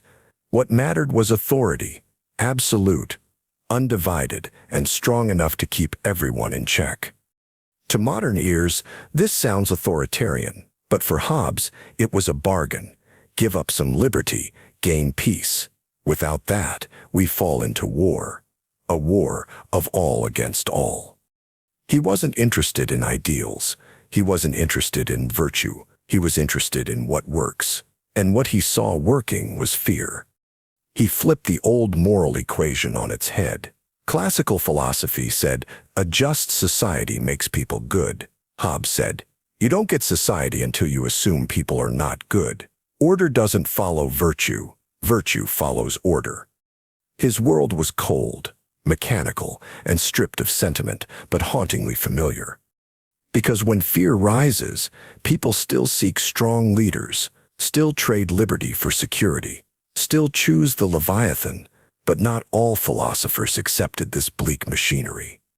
One of them believed everything, even God, nature, and the human mind, could be unified into a single, breathtaking equation. A philosopher who saw all things as one thing. Spinoza. Spinoza, God is nature. If Hobbes saw the world as violent and fragmented, Baruch Spinoza saw something else, a perfect, unified whole. Born in 1632 to a Portuguese Jewish community in Amsterdam, Spinoza was excommunicated at age 23 for his dangerous ideas. He was accused of heresy, not by Christians, but by his own synagogue. And yet, he remained calm. He took up lens grinding for money, refused academic fame, and spent his life quietly thinking. What he thought was revolutionary. Spinoza believed there is only one substance in the universe, one thing. And that thing is God or nature. They are the same. Deus sive natura, God or nature. He didn't mean the God of miracles, anger, or intervention. He meant a necessary, infinite, eternal reality. Everything that exists is simply an expression of it. This is monism. No dualism, no soul versus body, no creator versus creation. There is only one thing, unfolding through infinite modes. Thought is one mode. Extension, matter is another. So you are not separate from God. You are God in a limited form. So is the tree. So is the ocean. So is mathematics. To Spinoza, freedom doesn't mean choice. It means understanding the necessity of things. A stone falls not because it wants to, but because it must. And we are no different. Our choices arise from causes we often don't perceive. The more we understand those causes, the more we can live rationally without illusion, without superstition. He believed emotions are also part of this system. Love, fear, anger. They are modes of understanding or misunderstanding our place in the whole. True joy, he said, comes not from possessions or pleasures, but from adequate ideas, from seeing the world as it truly is. His ethics weren't based on commandments, but clarity. He wanted us to rise above confusion and see that we are not isolated minds in hostile bodies, but expressions of a single divine reality. Spinoza's work was banned. He was hated by religious leaders and ignored by most philosophers of his time, but Einstein later called him the closest to his idea of God. Because Spinoza's God didn't rule the world. It was the world. Pascal, waggering belief. By the age of 19, Blaise Pascal had invented a working calculator. By 31, he'd formulated the foundations of probability theory. He was a brilliant mathematician, physicist, inventor, but none of it gave him peace. In 1654, he had a mystical experience, an overwhelming sense of the divine. He wrote a note about it and sewed it into the lining of his coat, where it was found after his death. From then on, his focus shifted from equations to eternity, and his most haunting legacy came not from science, but from a single, brutal idea. You should bet on God. This is Pascal's wager, a razor-edged argument, not for faith, but for the rational necessity of belief. It goes like this. If God exists and you believe, you gain everything, eternal life. If he exists and you don't believe, you lose everything. But if he doesn't exist, then belief costs you little, and unbelief gains you nothing. So reason alone tells you the smart bet is belief. It's unsettling. He's not offering comfort, or proof, or transcendence. He's forcing you to face a cosmic gamble you didn't choose. You're already at the table, you're already playing, there's no opting out. But Pascal wasn't finished. He looked at humanity and saw a walking contradiction. In Pensée, he writes, "What a monster! What chaos! What a subject of contradiction! What a prodigy! Judge of all things! Imbecile worm of the earth!" He believed that man was great and wretched, made for truth, yet lost in distraction. He saw people filling their lives with noise, gambling, parties, idle chatter, not because they're joyful, but because they're terrified of silence. Because silence means facing the void, he wrote, all of humanity's problems stem from man's inability to sit quietly in a room alone. Pascal's genius wasn't in offering neat answers. It was in showing that reason alone can lead to despair, and that faith may not be rational, but it is existentially necessary. He didn't try to explain God. He showed us how terrifying it is not to. John Locke, The Mind as a Blank Slate. Where Pascal saw humanity torn between greatness and despair, John Locke saw something quieter, but no less radical. The mind begins empty. This was a bold claim in the 17th century. Most philosophers believed we were born with innate ideas, truths planted by God or reason, like seeds waiting to sprout. But Locke said no. We are not born knowing anything. At birth, the mind is a tabula rasa, a blank slate, and everything we know we learn through experience. Sounds obvious now, but it wasn't then. This idea meant that truth is not inherited. It's built, slowly, through sensations, reflections, patterns, habits. Knowledge is not revelation or memory from another life. It's accumulated like dust on a mirror. He broke experience into two streams: sensation, what we take in from the outside world; reflection, what we do with that information inside our minds. From these two flows, everything else emerges: ideas of color, time, morality, identity, even selfhood. But that's where things get tricky. Locke asked, "What makes you the same person over time? You change. Cells die. Memories fade. Are you still you?" His answer was bold for its time. Personal identity is tied to memory. If you remember doing something, you did it. If you don't, legally and morally, it wasn't you. This reshaped how people thought about responsibility, justice, and the very idea of the self. But Locke's impact wasn't just in psychology, it was in politics. He argued that government's legitimacy comes from the consent of the governed, that people have natural rights to life, liberty, and property, and if rulers violate those rights, they can be overthrown. This wasn't academic. His writings helped fuel revolutions from England to America. Thomas Jefferson called Locke one of his greatest influences. He reframed freedom not as something granted by rulers, but as something everyone is born with. But perhaps his most lasting contribution was subtle. He taught that we begin as nothing and become something, that identity, morality, and understanding are not gifts from above, but slow human achievements. And that means they can be corrupted, and they can be changed.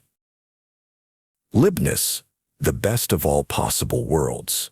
In a world of wars, plagues, and crushing injustice, Gottfried Wilhelm Leibniz made a staggering claim: this is the best possible world. It sounds naive, even cruel. But behind that sentence is one of the most ambitious metaphysical systems in the history of thought, an attempt to explain everything from atoms to angels, using logic as tightly structured as mathematics. Leibniz wasn't just a philosopher, he was a linguist, engineer, diplomat, and co-inventor of calculus. He believed reality should make sense, and if it didn't, we were missing something. So how do you defend a universe filled with suffering? Leibniz began with God, not as a mystery, but as a perfect rational being. And a perfect being, he reasoned, would only create a universe if it were the best one possible. That doesn't mean perfect in every part, but the best balance of all factors: complexity, diversity, elegance, freedom, even moral challenge. He compared God's act of creation to choosing the most beautiful equation, not the simplest, but the most complete. To understand how this universe works, he proposed a theory of monads, tiny, indivisible substances that make up everything. But these aren't atoms, they're more like metaphysical perspectives. Each monad is a unique point of view on the universe. They don't interact physically, but are pre-programmed by God to unfold in harmony, like synchronized clocks. The result? A universe of internal mirrors, each reflecting the whole in its own way. Sounds strange? It was. But it was also a response to a deep philosophical problem. How can things appear to interact if they don't truly affect each other? And behind it all was optimism, not as mood, but as metaphysical commitment. Leibniz believed that if you truly understood the vast, intricate causal web of the world, you'd see that every apparent evil serves a greater good. Voltaire famously mocked him in Candide, painting Leibniz's optimism as blind, absurd, even monstrous. But Leibniz wasn't ignoring suffering. He was trying to rationalize its place in a coherent system, one governed not by chaos, but by necessary reason. And that faith in order, that belief that everything can be explained, would soon be shaken. Because the next thinker would dismantle causality itself. He'd show that no matter how well things seem to fit together, the very notion of cause and effect might be a trick of the mind. David Hume: no self, no cause, no certainty. If Leibniz saw the universe as a perfect machine built by divine reason, David Hume looked at that machine and said, "You're making this all up." Born in Scotland in 1711, Hume was polite, quiet, even charming, but his ideas were intellectually devastating. He took the optimism of Enlightenment rationalism and ran it through a shredder of doubt. Let's start with causality, the idea that one thing causes another. You light a match, it burns. You drop a ball, it falls. So far, so obvious. But Hume asked, have you ever actually seen cause? What you see is sequence. Event A, then event B. You don't see a mysterious force passing between them. You see correlation, not causation. And if all our knowledge comes from experience, as empiricists like Hume insisted, then cause and effect is not a fact. It's a habit, a psychological expectation. The mind, having seen patterns over time, assumes the future will resemble the past.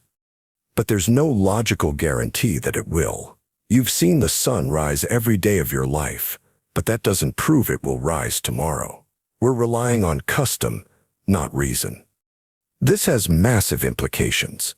It shakes the foundations of science, logic, even morality. Because if causality isn't real, what happens to evidence? And it doesn't stop there. Hume also attacked the concept of the self. We talk about I as if we're unified beings moving through time. But when you introspect, when you look into your own consciousness, what do you find? Thoughts, sensations, feelings, images, but never a permanent you. He compared the mind to a theater where perceptions appear and vanish, one after another. But the theater itself, the enduring self, that's a fiction. What we call the self is just a bundle of impressions tied together by memory and habit. No core, no soul, just flux. It's a deeply unsettling vision. No certain knowledge, no guaranteed future, no stable identity, just a world of patterns we hope will hold. And yet, Hume wasn't a pessimist. He lived kindly, wrote clearly, and warned us not to overreach. His message wasn't despair, it was intellectual humility. Know what you don't know. Berkeley. To be is to be perceived.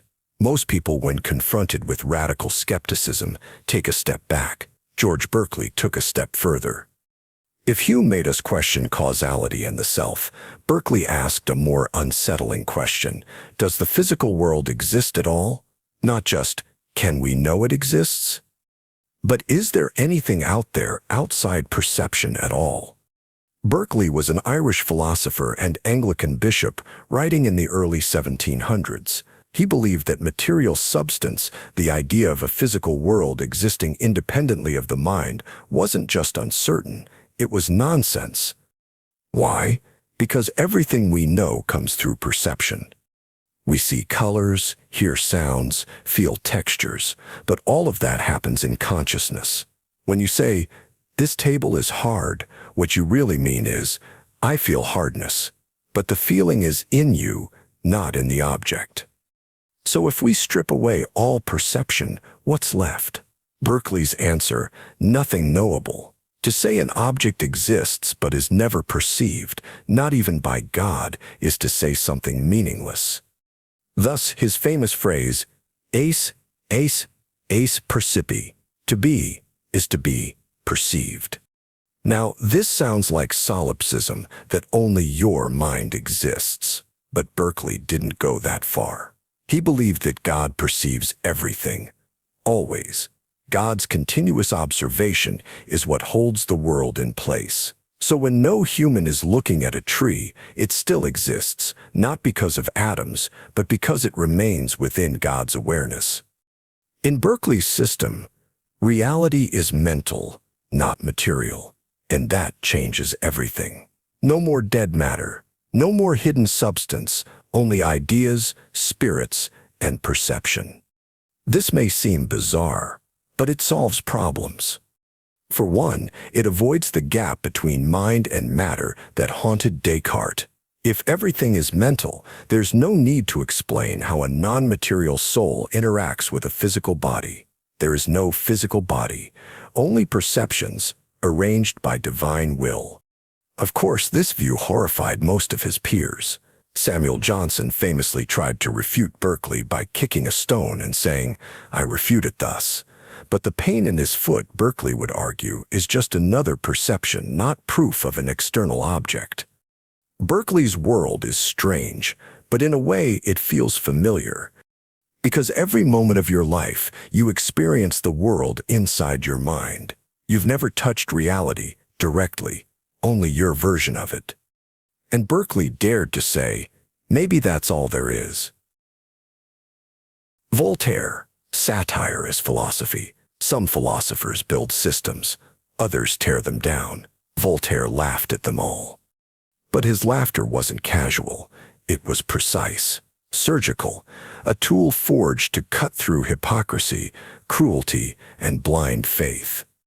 Born François-Marie Arouet in 1694, Voltaire lived during the Enlightenment, a time of radical thought and rising tension. Science was challenging the church, reason was challenging monarchy, and beneath it all, Europe was still burning witches, censoring books, and silencing dissent. Voltaire fought back with words. He was exiled, imprisoned in the Bastille, banned from Paris, and he never stopped writing. Plays, essays, pamphlets, letters, thousands of them. But his most enduring weapon was satire. His masterpiece, Candide, tells the story of a naive young man whose tutor, based on Leibniz, insists that this is the best of all possible worlds. What follows is a grotesque parade of suffering, war, disease, rape, earthquake, betrayal. And after each horror, the tutor cheerfully insists, all is for the best. Voltaire didn't need to refute optimism with logic. He just showed it, exaggerated it, until it collapsed under its own absurdity. But his satire had teeth. He attacked the church for its corruption and brutality. He exposed the torture chambers of religious courts. He mocked kings who ruled by divine right but acted like tyrants. And beneath all the wit, Voltaire had a core belief, freedom of thought. He famously said, "I disapprove of what you say, but I will defend to the death your right to say it." Though the exact quote comes from his biographer, the spirit was his. He wasn't a system builder like Locke or Leibniz, but he was just as influential, because he made philosophy public, made it punchy, made it dangerous. He believed reason should serve human dignity, not abstract truth, not metaphysical certainty, and he used satire to hold power accountable when argument failed. In doing so, Voltaire helped lay the intellectual groundwork for the French Revolution, though he died before seeing it erupt. Philosophy didn't have to be dry. It didn't have to be polite.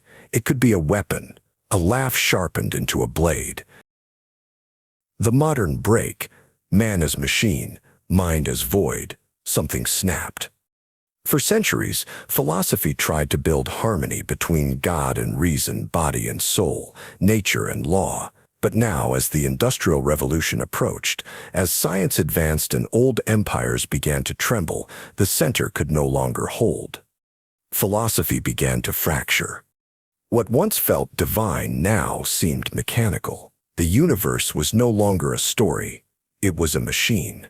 Stars moved with precision. Bodies obeyed chemistry. Minds became subjects for anatomy. The soul, unmeasurable, unnecessary. This was the modern break. Not a clean cut, but a slow unraveling. A shift from truth as meaning to truth as structure. From searching for the good to explaining the system. The human being, once crowned as God's image or rational soul, now risked becoming just another mechanism, a bundle of nerves, instincts, reactions. Some philosophers tried to save the old dignity, redefining freedom, ethics, and consciousness in this colder light. Others leaned in, describing life not as sacred, but suffering, will, conflict, absurdity, the death of God. And the first to light this fire was a thinker who believed society had corrupted us, that civilization, far from elevating man, had chained him. Rousseau, man is born free, but everywhere in chains. Walk through a modern city and you'll see structure, roads, laws, schools, rituals, etiquette. Jean-Jacques Rousseau looked at all of it and saw prison bars. Born in Geneva in 1712, Rousseau was a misfit from the start. He wandered Europe, fell in and out of favor, and wrote books that were banned, burned, and beloved. What he proposed was not reform, but unlearning. At the heart of Rousseau's thought is a paradox. Man is born free, but everywhere he is in chains. He didn't mean literal chains. He meant psychological ones, the invisible constraints of social expectations, vanity, and comparison. He believed that primitive humans pre-civilization were free, peaceful, and equal, not noble savages, but emotionally whole. It was society, he argued, that corrupted us. We created property. With property came inequality. With inequality came power, status, competition, and once we began comparing ourselves to others who's richer, more respected, more attractive, we lost our inner peace. We became performative, wearing masks, seeking approval, unfree. He explored this most famously in The Social Contract. Unlike Hobbes, who saw government as a necessary monster, Rousseau imagined it as a kind of moral body, a community united by a general will. This general will is not the sum of individual desires.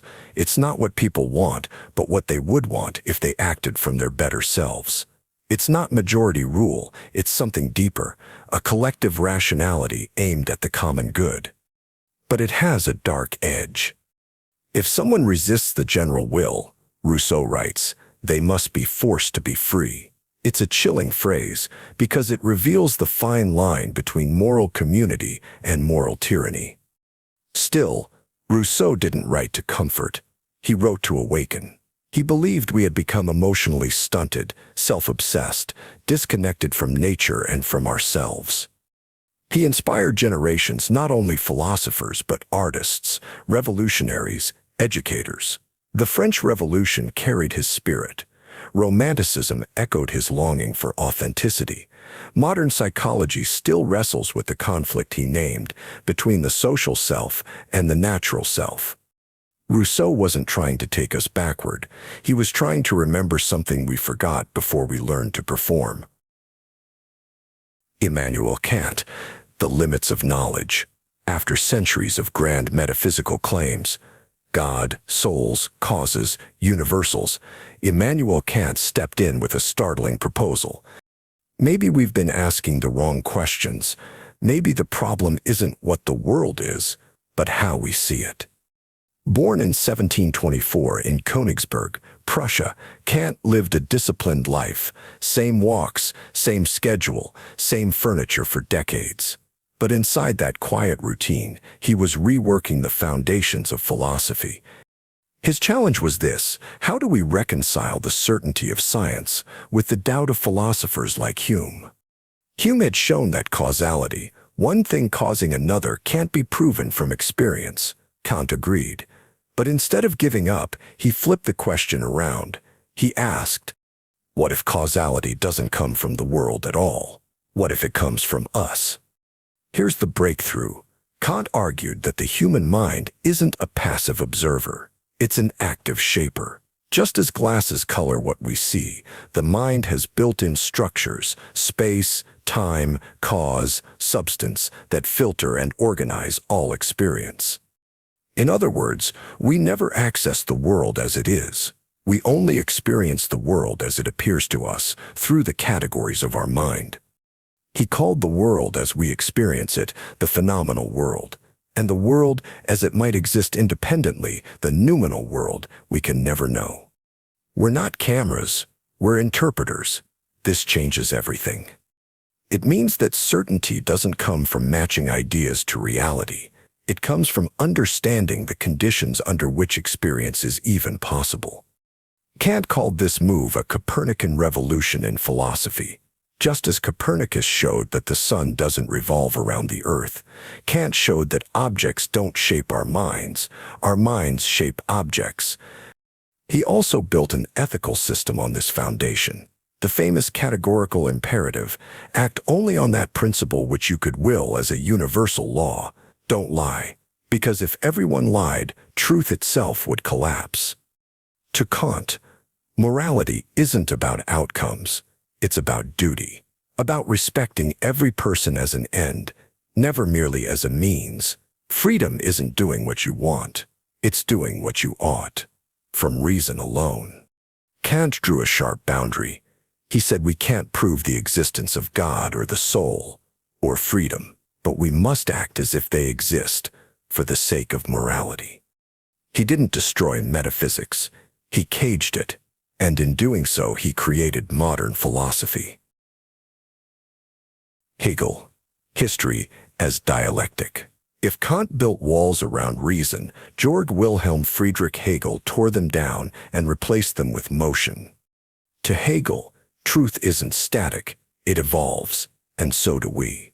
Born in 1770 in Germany, Hegel lived through the French Revolution, the rise and fall of Napoleon, and the birth of the modern world. He believed philosophy had to make sense of this movement, of change, conflict, contradiction, and he offered a system that did just that. At its heart is a simple but powerful idea, dialectic. We start with a thesis, an idea, a worldview, a moment in time. Then comes the antithesis, its opposite, its tension, its flaw. But from that clash arises a synthesis, a new form that includes and transcends both, and then that synthesis becomes the next thesis, and the process continues. Endlessly, not in circles but in spirals, moving upward. To Hegel, reality itself is dialectical. It's not made of things, it's made of processes, contradictions resolving into new contradictions. From nature to thought to society, everything unfolds through this logic. Even history. Hegel saw history as the gradual realization of freedom. From tribalism to empire to revolution, the human spirit is becoming conscious of its own autonomy. Each era contains its own contradictions, its own blind spots, but each collapse makes room for something more rational, more just. And the key to understanding this movement, spirit or Geist. But don't think of spirit as something supernatural. For Hegel, Geist is a kind of collective self-awareness. It's what happens when individuals recognize themselves in others, when society reflects on itself, when mind and world start to mirror each other.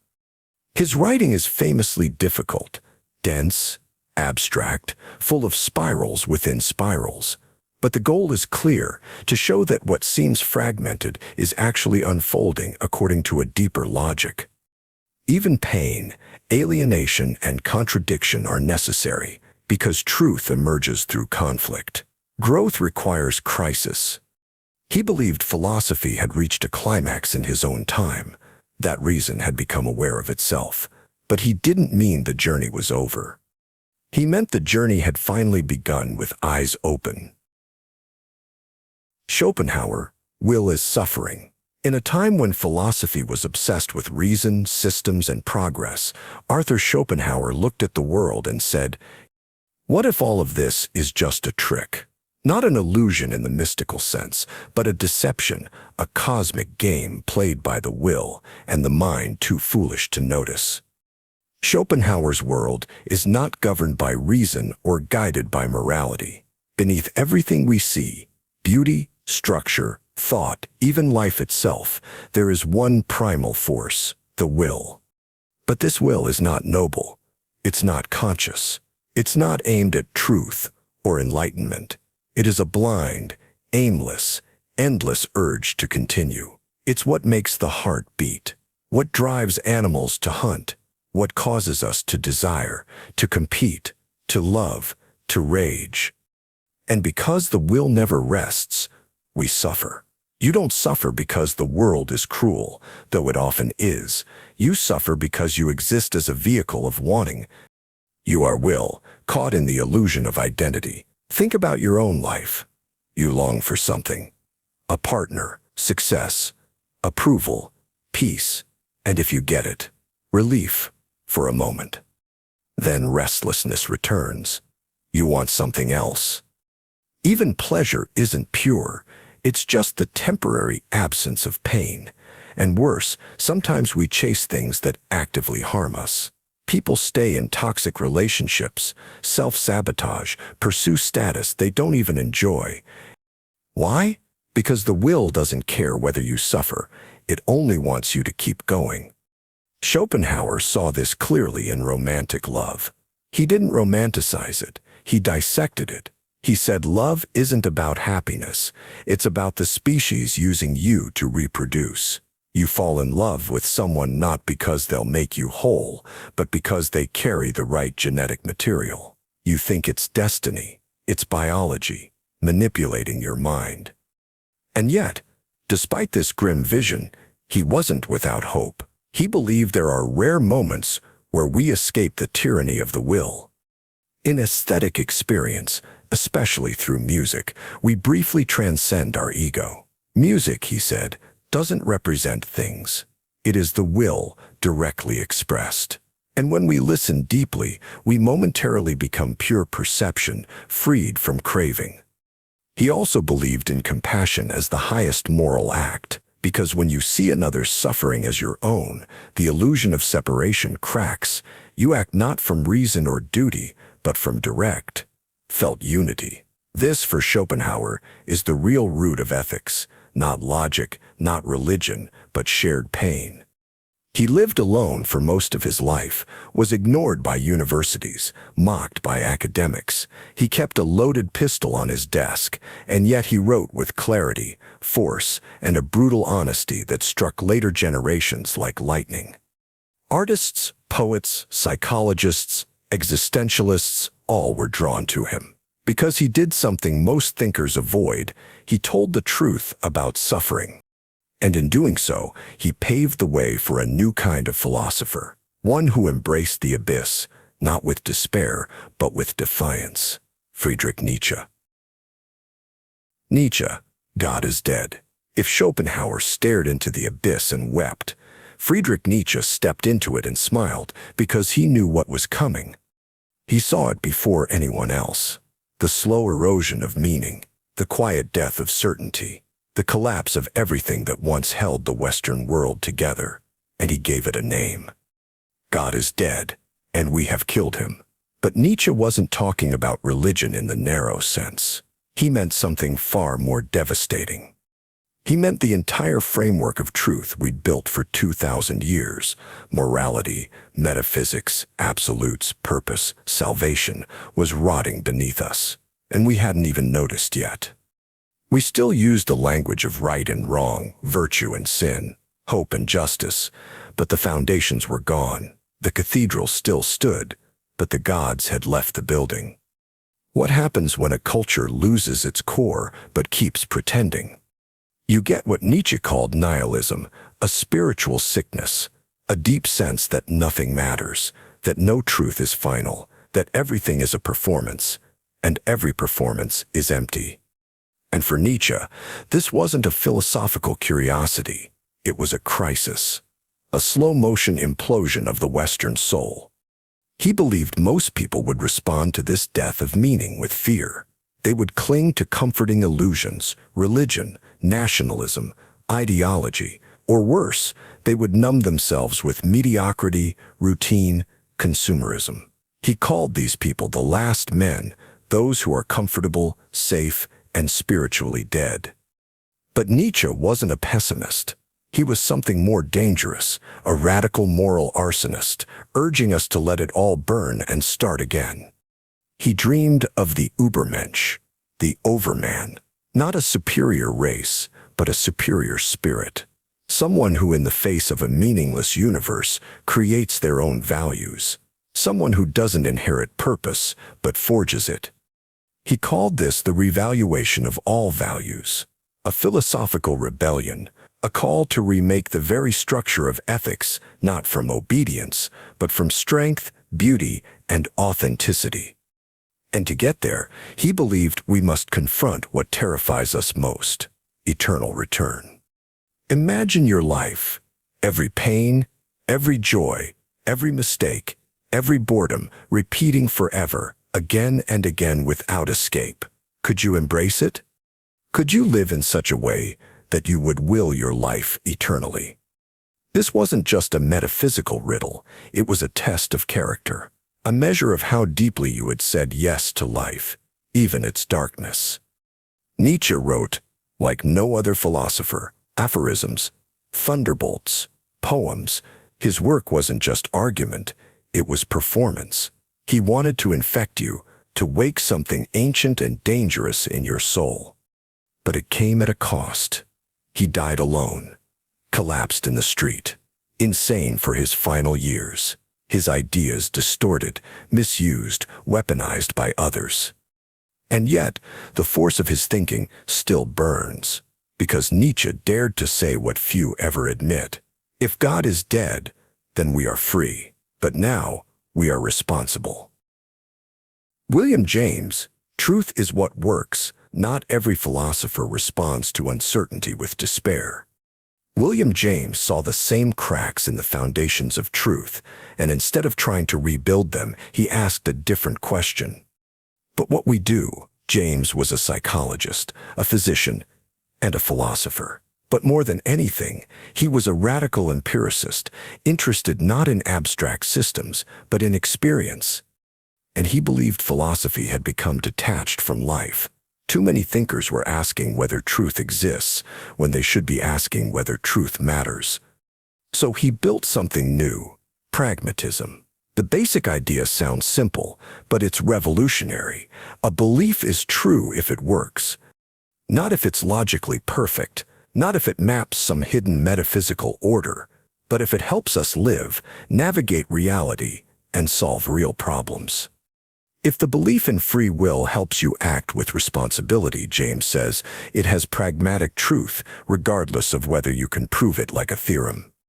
If religious faith helps someone endure suffering and live morally, that faith has truth, not in the sense of objective certainty, but existential utility. This doesn't mean anything goes. James wasn't saying truth is relative. He meant that truth is alive, rooted in lived experience, tested by consequences. Beliefs are tools, not trophies. And this extended to his view of the self. James didn't see the self as a fixed entity, nor as an illusion. He saw it as a process, a constantly evolving stream of consciousness, shaped by memories, emotions, and attention. He once wrote, "My experience is what I agree to attend to." In other words, your world is sculpted by what you notice. He was fascinated by marginal experiences, dreams, mystical visions, conversion, trauma. He studied these not as pathologies, but as data. For James, no experience was off-limits to philosophy.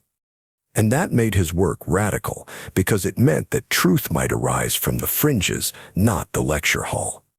Where Nietzsche challenged us to build new values, James asked us to test them in behavior, in suffering, in healing, in love. Truth, he said, is not a thing. It is something that happens to an idea when it proves itself in life. Freud, the unconscious controls you. Philosophers talked about reason, ethics, consciousness, as if the mind were a clean room with clear lighting. Sigmund Freud walked in, turned off the lights, and showed us the trapdoor beneath the floor. He didn't just change how we think about the mind, he exposed something disturbing. You are not in control. Freud trained as a neurologist, but what he discovered didn't live under a microscope. It lived in dreams, in slips of the tongue, in symptoms with no physical cause. He began to see patterns, buried memories, irrational fears, compulsions, and beneath them all, he found a hidden force.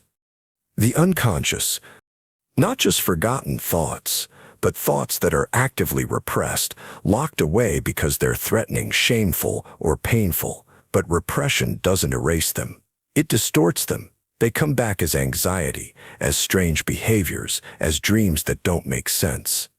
He described the psyche in layers: the id, raw instinct, hunger, lust, aggression; the superego, internalized rules, guilt, morality; the ego, the fragile mediator, trying to balance it all. Civilization, Freud said, depends on repression. We can't act on every impulse. So we internalize norms, we obey, we behave. But there's a cost. The price of being civilized is neurosis, inner conflict, anxiety, dissatisfaction. We become divided against ourselves. We say we want one thing, but act on another. We claim to love freedom, but sabotage it. The unconscious isn't just a storage room, it's a second mind with its own agenda. He didn't invent the idea of hidden motives, but he systematized it. He forced it into the open, and it scared people. Because if Freud was right, then introspection won't save us, because we lie, even to ourselves. His method, psychoanalysis, was slow, painful, often inconclusive, but it aimed at something deeper than explanation, a confrontation with what we don't want to know. And he didn't stop with individuals. In Civilization and Its Discontents, Freud diagnosed society itself. He argued that religion, morality, culture, they're all built on repression. They give life structure, but they also bury desire, and desire buried long enough becomes something dark. He didn't see humanity as rational or noble. He saw a species trying to hold itself together, barely. Bertrand Russell, Logic Against Chaos. Freud revealed the chaos under the surface. Bertrand Russell tried to restore clarity with the sharpest tool he knew: logic. He wasn't naive. He knew the world was messy, riddled with violence, irrationality, and contradiction. But instead of turning inward or withdrawing into despair, Russell responded by building structures of reason, brick by brick. He once said, "I wanted certainty, as men want food." And for him, that meant mathematics. He believed that if we could ground knowledge in pure logic, if we could build a language of truth, we could finally separate philosophy from poetry, mysticism, and metaphor. Together with Alfred North Whitehead, he wrote Principia Mathematica, a book so technical it took hundreds of pages just to prove that 112. It wasn't pedantic. It was an act of purification, a belief that beneath all the confusion there might be a clean structure, that philosophy could be as precise as science. But Russell wasn't only concerned with equations. He fought against war, against dogma, against lazy thinking. He believed that clarity is a moral virtue, that vague words breed vague ideas, and vague ideas breed dangerous systems, political lies, religious tyranny, academic fluff. For Russell, the solution wasn't passion, it was precision. His idea of truth was grounded in correspondence. A statement is true if it matches the world, simple, honest, testable. He challenged idealism, mysticism, and self-serving rationalizations. And yet he never lost his humanism. He once wrote, "The good life is one inspired by love and guided by knowledge." He was jailed for protesting World War I. He was blacklisted for promoting sexual freedom and atheism. And late in life, he became a leader in the movement against nuclear weapons. To many, Russell symbolized the last great moment of Enlightenment faith in reason, in the power of thought to solve problems, build peace, and correct error. But even as he sharpened philosophy into a tool of clarity, another thinker emerged, one who questioned whether clarity itself was even possible. A philosopher who once said, "Whereof one cannot speak, thereof one must be silent." Wittgenstein, language is a cage. For most of history, philosophers treated language as a tool, something we use to express thoughts, describe the world, or debate ideas.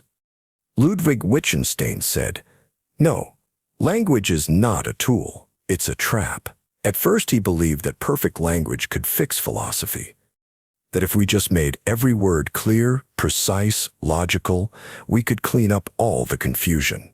In Tractatus Logico-Philosophicus, his early work, he wrote as if the world and language were mirrors of each other. The world is made of facts, not things. Sentences picture those facts. So to understand meaning is to understand structure. He was so confident in this vision that he ended the book with a haunting line, "Whereof one cannot speak, thereof one must be silent." But over time, something changed. He saw that the real problem wasn't imprecision, it was assumption. We think we understand each other, but we're not even playing the same game. So in his later work, Philosophical Investigations, Wittgenstein destroyed his earlier theory. He argued that meaning doesn't come from logic, it comes from use, from context, from the games we play with words. He introduced the idea of language games. Just as there are many different games with different rules, there are many ways we use language: promising, questioning, commanding, joking, lying, confessing. Each game has its own internal logic, and trying to force all of them into one rigid structure is what creates confusion. Think about the word pain. You don't define pain. You cry out, you flinch, you describe it with metaphors. The meaning isn't in the word, it's in the life around it. And that's the danger.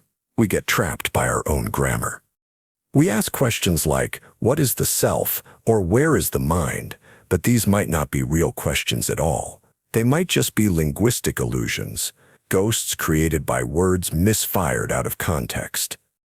We think we're exploring reality, but we're just wandering in a cage made of sentences.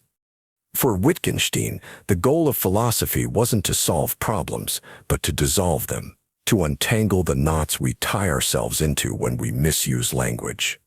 He was a genius, a recluse, a soldier, a school teacher, a spiritual seeker. He lived with intensity, often in silence, and his work remains some of the most difficult and most transformative of the 20th century. Because it doesn't give you answers, it makes you look again at the questions. John Stuart Mill, Liberty and Harm. What if the most dangerous thing a society can do is protect you? John Stuart Mill lived in the shadow of control. Raised by a strict utilitarian father, educated to be a genius from birth, he burned out in his early 20s, crippled by a depression that left him questioning the very value of reason itself. But what emerged from that crisis was a voice for freedom, not as an abstract ideal, but as something vital to the development of the mind, the soul, and society. Mill's central concern was liberty, but liberty for him didn't mean chaos. It didn't mean doing whatever you want. It meant the freedom to think, to speak, to live authentically, as long as you do not harm others. This became known as the harm principle. The only freedom which deserves the name is that of pursuing our own good in our own way, so long as we do not deprive others of theirs. It sounds simple, but in practice, it's one of the most radical claims in all of political philosophy, because Mill didn't just defend the right to agree. He defended the right to offend, to be wrong, to speak ideas society finds dangerous. Why? Because truth doesn't grow in silence. If you silence someone, even if they're wrong, you lose the chance to test your own beliefs. You become fragile, unchallenged, hollow. Freedom of thought, for Mill, was not optional. It was the engine of progress, the only way a society could evolve, self-correct, and protect itself from tyranny, especially the soft kind, the tyranny of the majority. He saw how easy it was for democracies to become mobs, for well-meaning people to suppress difference in the name of morality or order. And he warned, when society starts punishing people just for being different, for what they say, who they love, how they live, we don't become safer. We become smaller. He was also one of the earliest public advocates for women's rights, arguing in The Subjection of Women that society was stunting half of humanity through legal and cultural imprisonment, that real progress required intellectual and emotional equality. Mill believed in individuality as a source of strength, that a society of clones is weak, and a society of diverse thinking, expressive people is powerful. But liberty wasn't just political for him. It was personal. He lived unconventionally, loved a married woman for years before they could finally be together, and he carried that devotion into his work, not just reasoning for freedom, but feeling it as something sacred. In a world that still debates the balance between safety and freedom, between offense and protection, Mill offers a brutal and enduring question: do you want to be safe? Or do you want to be free? Kierkegaard. Faith is absurd. Most philosophers try to make sense of the world. Søren Kierkegaard leaned in and said, "What if sense isn't the point?" He lived in 19th century Denmark, wrote under pseudonyms, and walked the streets alone, haunted by a simple but devastating insight: you can understand everything and still be lost. To Kierkegaard, truth wasn't found in abstract reasoning or systems. It was found in the individual's struggle, not just to believe, but to exist. He saw the growing rationalism of modernity, the idea that science, logic, and universal ethics could guide human life, and called it a lie. Because life isn't clean, it's full of contradiction, anxiety, despair. And no system can save you from that. He called this inner turmoil angst, not fear of something specific, but fear of freedom itself. The sheer weight of knowing that you must choose your path, your values, your meaning, with no guarantees. He believed that many people try to escape this burden by becoming what he called the aesthetic person, someone who lives only for pleasure, distraction, and appearance. But that path, he warned, ends in despair. Sooner or later, you will feel the emptiness beneath the mask. So what's the alternative? Kierkegaard pointed toward the leap of faith, not as blind obedience, but as the most terrifying, most honest move a human being can make. To believe in spite of the absurd, to affirm meaning without evidence, to say yes to God, or to purpose, or to love, even when it defies all logic. His famous example is Abraham, commanded by God to sacrifice his son. Reason can't justify it. Ethics can't defend it. And yet Abraham obeys, not because it makes sense, but because it's an act of total faith. Kierkegaard didn't say you must believe. He said, if you believe, it must come from your subjective commitment, not your intellect. And that's what makes his work so radical. He wasn't trying to prove God. He was trying to show that if God exists, belief in him is absurd, and that's precisely what makes it real. Because real faith isn't comfortable. It's a confrontation, a risk, a leap. In this way, Kierkegaard became the father of existentialism long before the word existed, a philosopher who didn't try to solve despair, but told you how to face it. He knew that life is filled with contradiction. That reason alone won't carry you through grief, failure, or love. And that sometimes to be human means to believe in what cannot be proven, because the alternative is to become nothing at all. Karl Marx, the material shapes the mind. We like to think of ourselves as free. Free to think, free to choose, free to believe whatever feels right. Karl Marx looked at the world and said, "That's an illusion. You don't think your own thoughts. The system thinks them for you." He wasn't just an economist or revolutionary. He was a philosopher of structures, of how the world we live in, especially its economic foundations, builds the person we become. And his core claim is chilling in its clarity. It's not your consciousness that shapes your life. It's your life, the conditions you live in, that shapes your consciousness. For thousands of years, philosophers debated the nature of truth, morality, justice, as if these were timeless ideas floating in a vacuum. Marx shattered that fantasy. He said, "Look at the factories, look at the workers, look at who owns what, and who suffers. Everything else," he argued, "is built on material conditions. You're not just a thinker, you're a product of class, labor, property, and power." This was historical materialism, the idea that history isn't moved by ideas, but by the struggle over resources, that every society, from ancient empires to modern democracies, is built on a foundation of conflict between classes. The ruling class creates the ideas.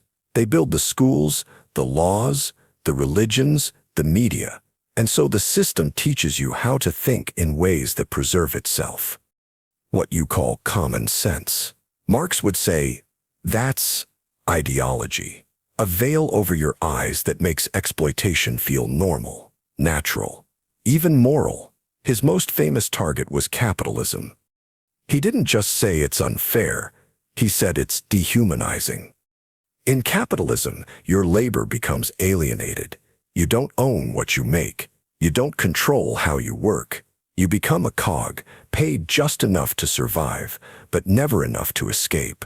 And the more the system grows, the more it turns life into a commodity. Even your identity is shaped by this. Your dreams, your ambitions, your sense of worth. Marx predicted that this system would eventually collapse under its own contradictions, that inequality, instability, and exploitation would push workers to rise up, not just for money, but for dignity. And whether or not you agree with his politics, one thing is hard to ignore. Marx changed the way we understand power.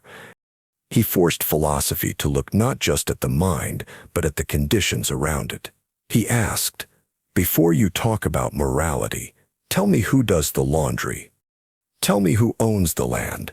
Tell me who can afford to say no. Ralph Waldo Emerson, the self is divine. Most philosophies look outward to institutions, to laws, to society. Ralph Waldo Emerson turned inward and asked a question that still echoes, what if the truth you're looking for is already inside you? Born in 1803 in New England, Emerson began as a preacher. But the death of his young wife and his growing disillusionment with the rigidity of organized religion led him on a different path. What he found was a radical new idea, transcendentalism, a belief that beneath the noise of the world, every human being carries a spark of the divine. But Emerson wasn't mystical for the sake of mystery. He was precise. He saw modern society, industrialized, institutionalized, obedient, and feared what it was doing to the human soul. People were becoming cogs in a system, mimicking one another, afraid to stand alone. Society, he said, everywhere is in conspiracy against the manhood of every one of its members. So he called for a return, not to tradition, but to self-reliance. Not selfishness, but the courage to trust your own experience, to listen to your conscience more than your culture, to think instead of conform, to speak even if your voice shakes. He believed that each person is a channel of universal truth, not through books or dogmas, but through direct experience of nature, intuition, and reflection. Nature, to Emerson, wasn't just scenery, it was scripture. He would walk into the woods and say he felt himself return, not to something foreign, but to something original. He called it the oversoul, a shared spiritual essence that connects all people, all things. When you sit quietly in nature or act with pure intention, you don't become God, but you touch something godlike within you. He said, trust thyself, every heart vibrates to that iron string. It sounds poetic, but for Emerson, it was practical. You don't need permission to live with purpose. You don't need a church to be moral. You don't need society to tell you what matters. But here's where it gets uncomfortable. If you're free to think for yourself, you're also responsible for what you become. There's no one else to blame, no external system to hide behind. You are the answer and the obstacle. He inspired generations from Thoreau's civil disobedience to Martin Luther King Jr.'s moral courage. His fingerprints are on the American idea of individual liberty, but his version was deeper than politics. It was about the soul's dignity. In an age of noise, Emerson whispered, stand still. Listen, the truth is not far. It's you.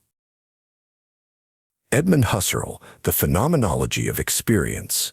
If Emerson told us to trust the self, Edmund Husserl asked, but what exactly is this self you're trusting? What is it made of? What is consciousness when you strip away the noise? At the turn of the 20th century, Husserl saw a crisis forming. Science was advancing, psychology was blooming, but philosophy meant to explain meaning itself was falling apart. It had become a battlefield of theories with no foundation.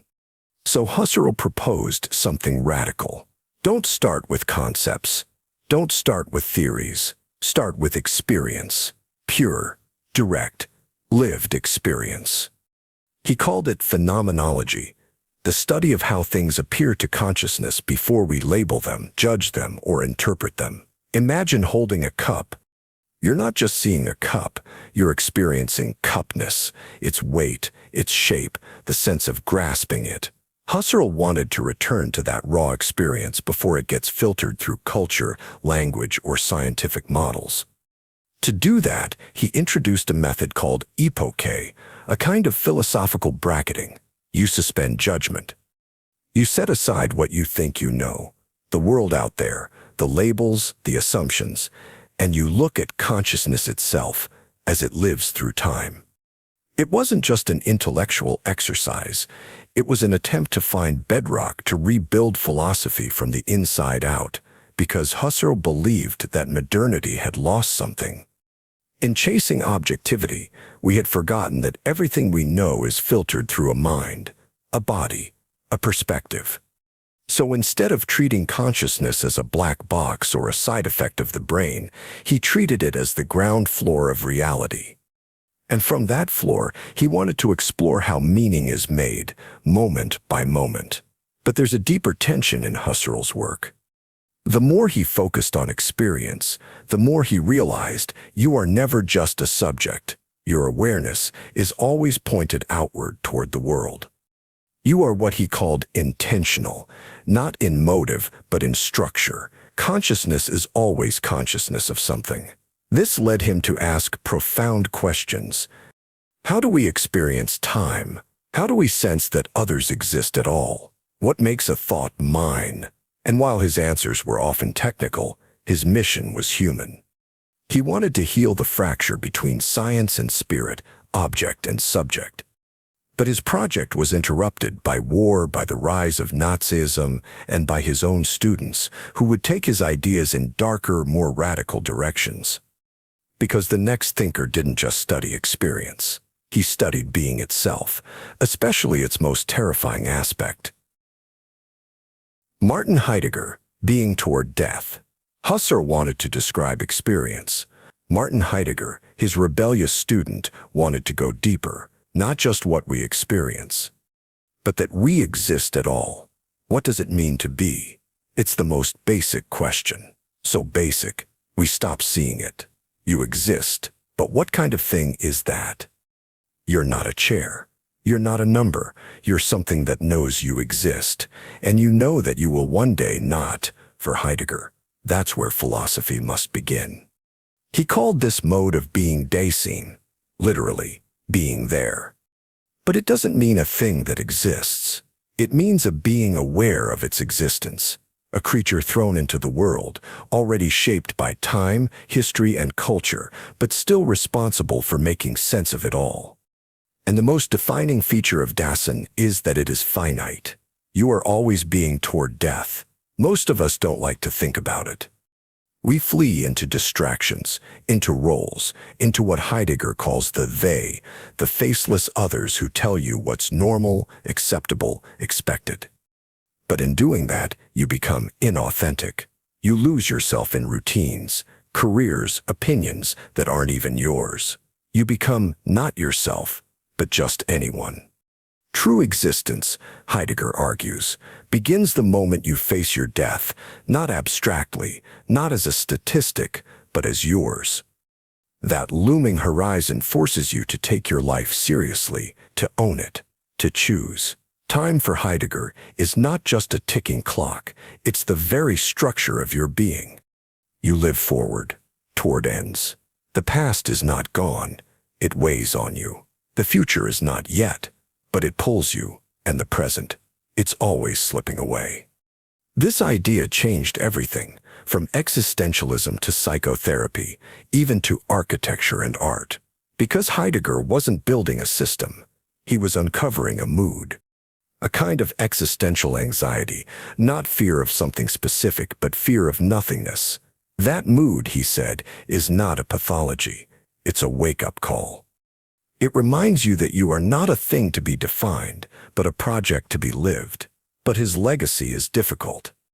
He was a Nazi sympathizer, a supporter of the regime, even as he claimed to be grappling with the deepest questions of human freedom and meaning. This contradiction haunts his work.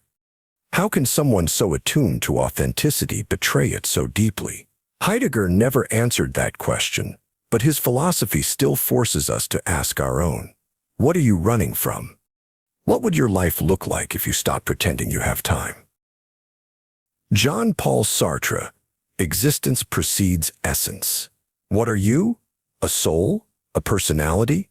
A fixed set of traits? Jean-Paul Sartre looked at all of that and said, "You are nothing until you choose." Sartre's most famous idea is deceptively simple. Existence precedes essence. It means you exist first, then you become who you are. Not the other way around. There is no blueprint for your life, no pre-written script, no eternal identity waiting to be discovered. You are thrown into the world, and you must decide what to do with that fact. This is radical freedom, and it's terrifying. Sartre lived through war, imprisonment, and occupation. He saw firsthand how easy it is to hide behind systems, religion, tradition, biology, politics. But he believed that all of these were excuses. Because when you peel them away, you're left with a raw, unflinching truth. You are responsible for yourself. Your values, your actions, your identity, they aren't given. They are made.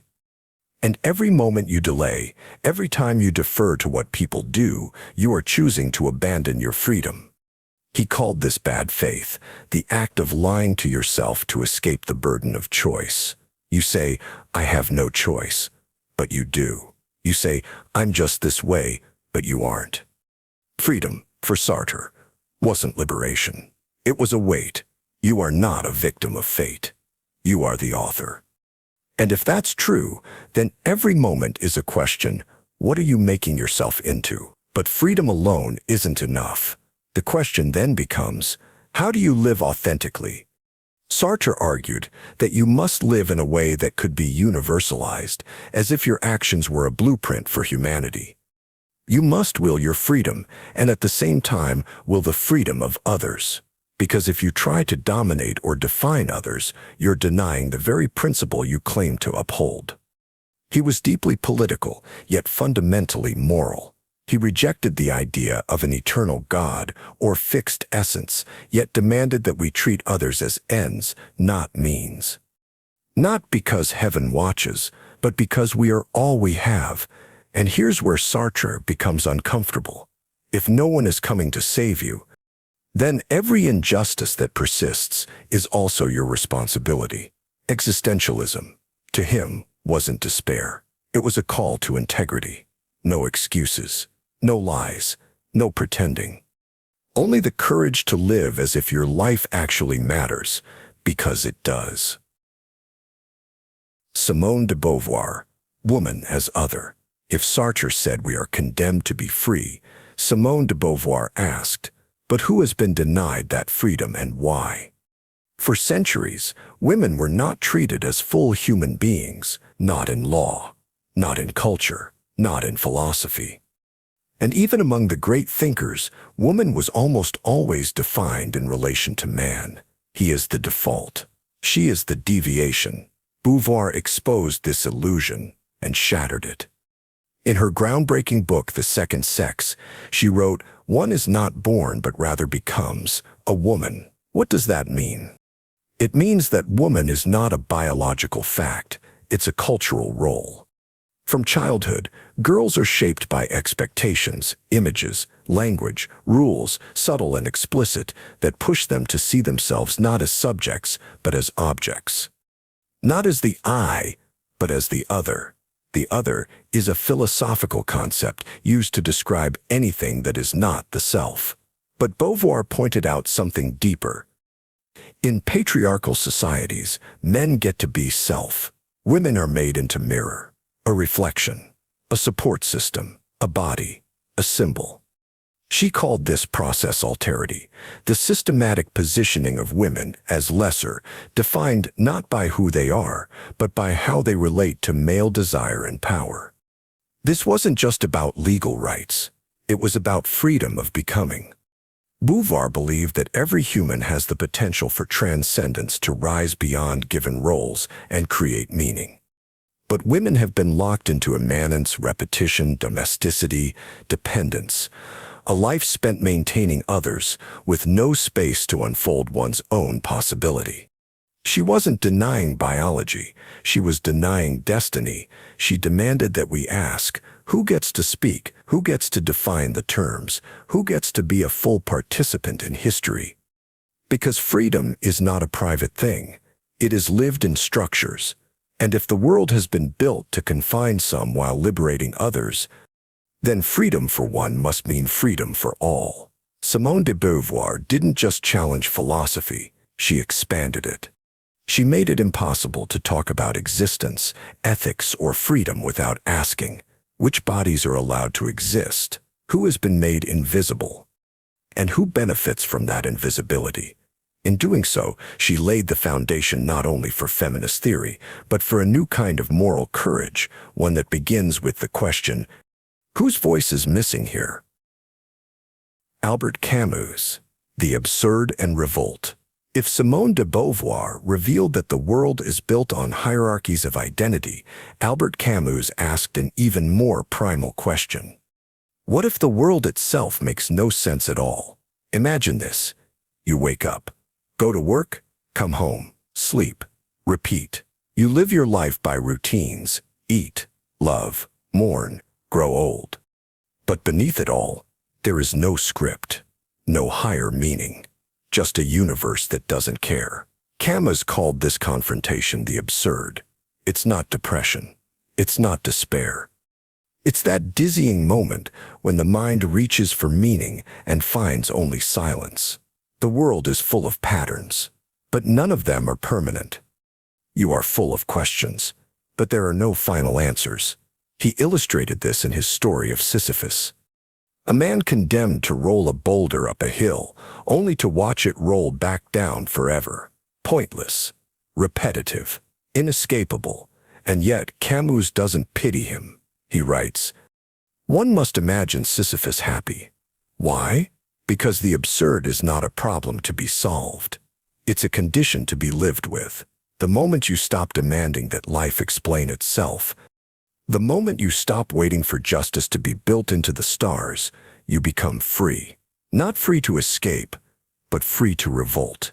Camus's idea of revolt wasn't violence. It was the daily defiant act of living anyway, to love in a world that doesn't guarantee fairness, to create beauty even when it will be erased. To act ethically, not because the universe requires it, but because you do. The struggle itself, he wrote, is enough to fill a man's heart. This wasn't blind optimism. Camus saw the darkness, colonialism, fascism, war, but he believed that lucid honesty was more courageous than comfort. Don't lie to yourself. Don't pretend life is something it's not. Stand in the face of the absurd and choose dignity. And here's where it all connects. If Sartre says we must invent meaning, Camus says we must hold our ground in its absence. If Beauvoir says others define us, Camus says even so we still choose how to respond. His message, ultimately, is one of quiet rebellion. Live without appeal, love without guarantee, resist without illusion. Michel Foucault, Power Creates Truth. Camus told us to revolt against a meaningless world. Michel Foucault takes that one step further and asks, who told you the world was meaningless in the first place? Because maybe what we call truth isn't neutral. Maybe it's manufactured, not by lies, but by power. Foucault wasn't a traditional philosopher. He didn't build systems, he excavated them. He dug through prisons, hospitals, asylums, courtrooms, not to judge but to ask. How did these institutions come to define what is normal, sane, moral, true? Take madness, for example. In the Middle Ages, the mad were seen as touched by the divine. By the 18th century, they were locked up, isolated, diagnosed. What changed? Not just science, power.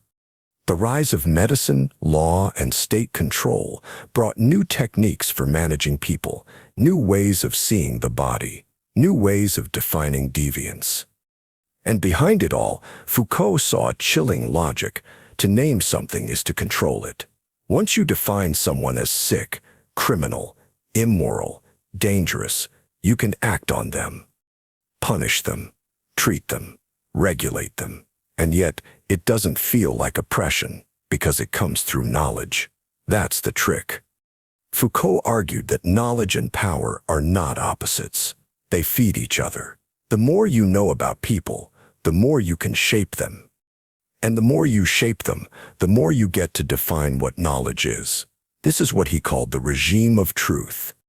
A network of rules, norms, and practices that determine what's acceptable to think, not through force, but through institutions, through language, through surveillance.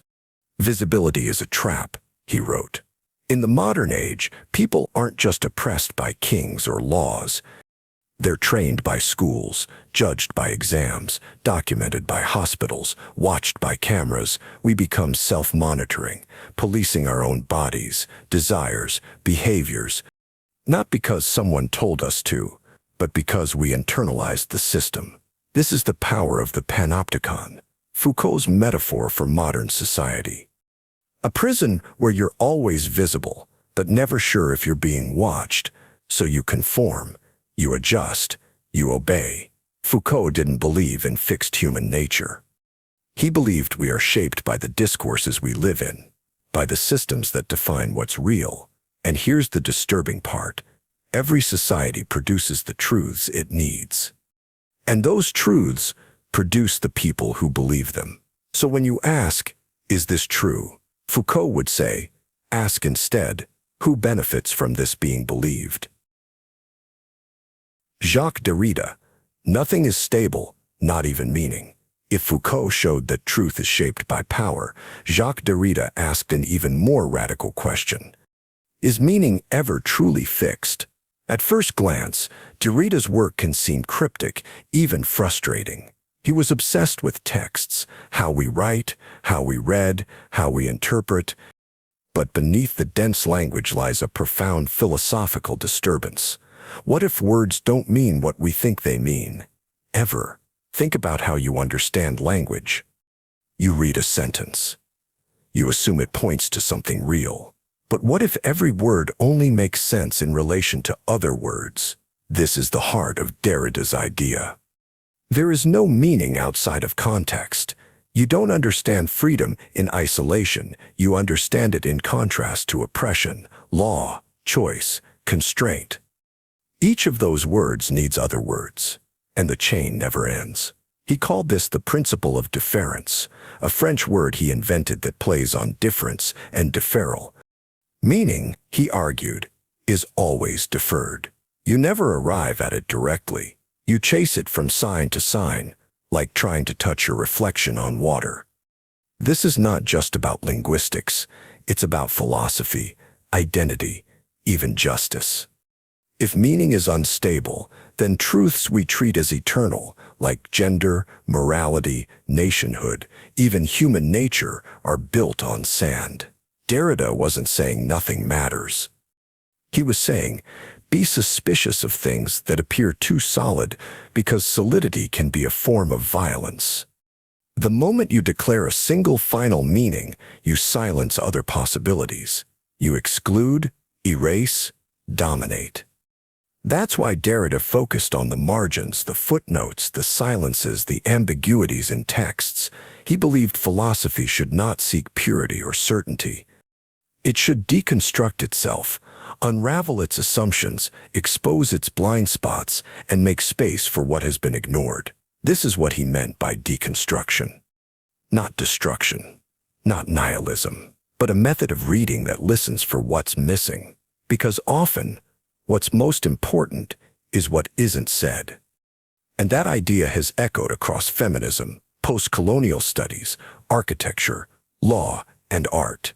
It changed how we think about texts, culture, and power. Here's the uncomfortable truth Derrida leaves us with. You will never say exactly what you mean. You will never fully understand what someone else meant. But you can still try, carefully, humbly, without pretending language is perfect. In a world hungry for certainty, Derrida's lesson is hard to accept, but necessary.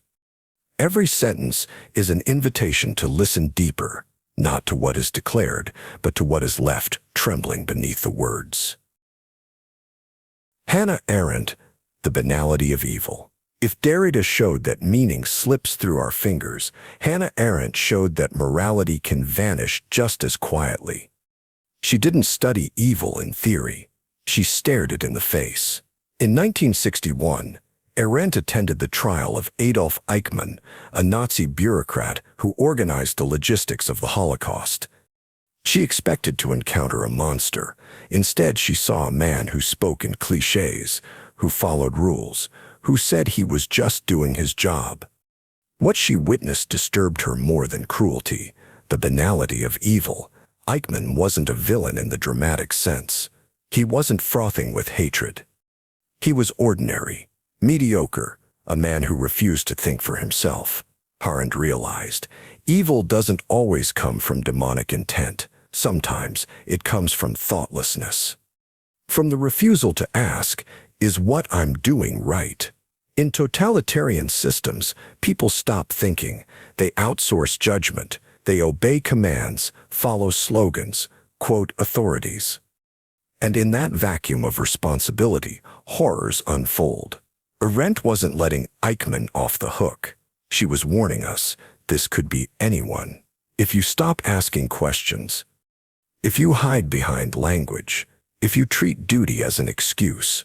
Her insight was razor sharp. Thinking is a moral act. Not thinking in terms of technical skill or cleverness, but thinking as the willingness to confront complexity, contradiction, discomfort. She called this the life of the mind, not abstract theory, but deep personal reflection. What am I doing? Can I live with this? Would I choose this if I weren't told to? In an age of bureaucracy, media saturation, and mass politics, Arendt saw how easily people become instruments of systems. And once that happens, atrocities can feel procedural. Her legacy isn't just a warning about fascism. It's a plea for vigilance, because evil isn't always loud. Sometimes it's quiet. It files paperwork. It checks boxes. It smiles politely. And the only defense is a citizenry that refuses to stop thinking. John Rawls, The Veil of Ignorance. If Arendt warned that evil arises when people stop thinking, John Rawls asked, how should we think if we actually wanted justice?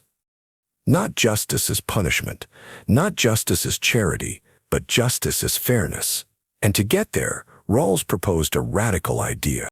What if you had to design society without knowing who you'd be in it? This is the veil of ignorance. Imagine you're in a room with others, designing the rules of a new society. But there's a catch. You don't know what your role in that society will be. You could be rich or poor, healthy or sick, privileged or marginalized, brilliant or disabled. Would you risk writing laws that favor the powerful if you might be powerless? Would you gamble on inequality if you might land on the bottom? Rawls believed that behind this veil, people would choose fairer rules, not because they're saints, but because they're rational.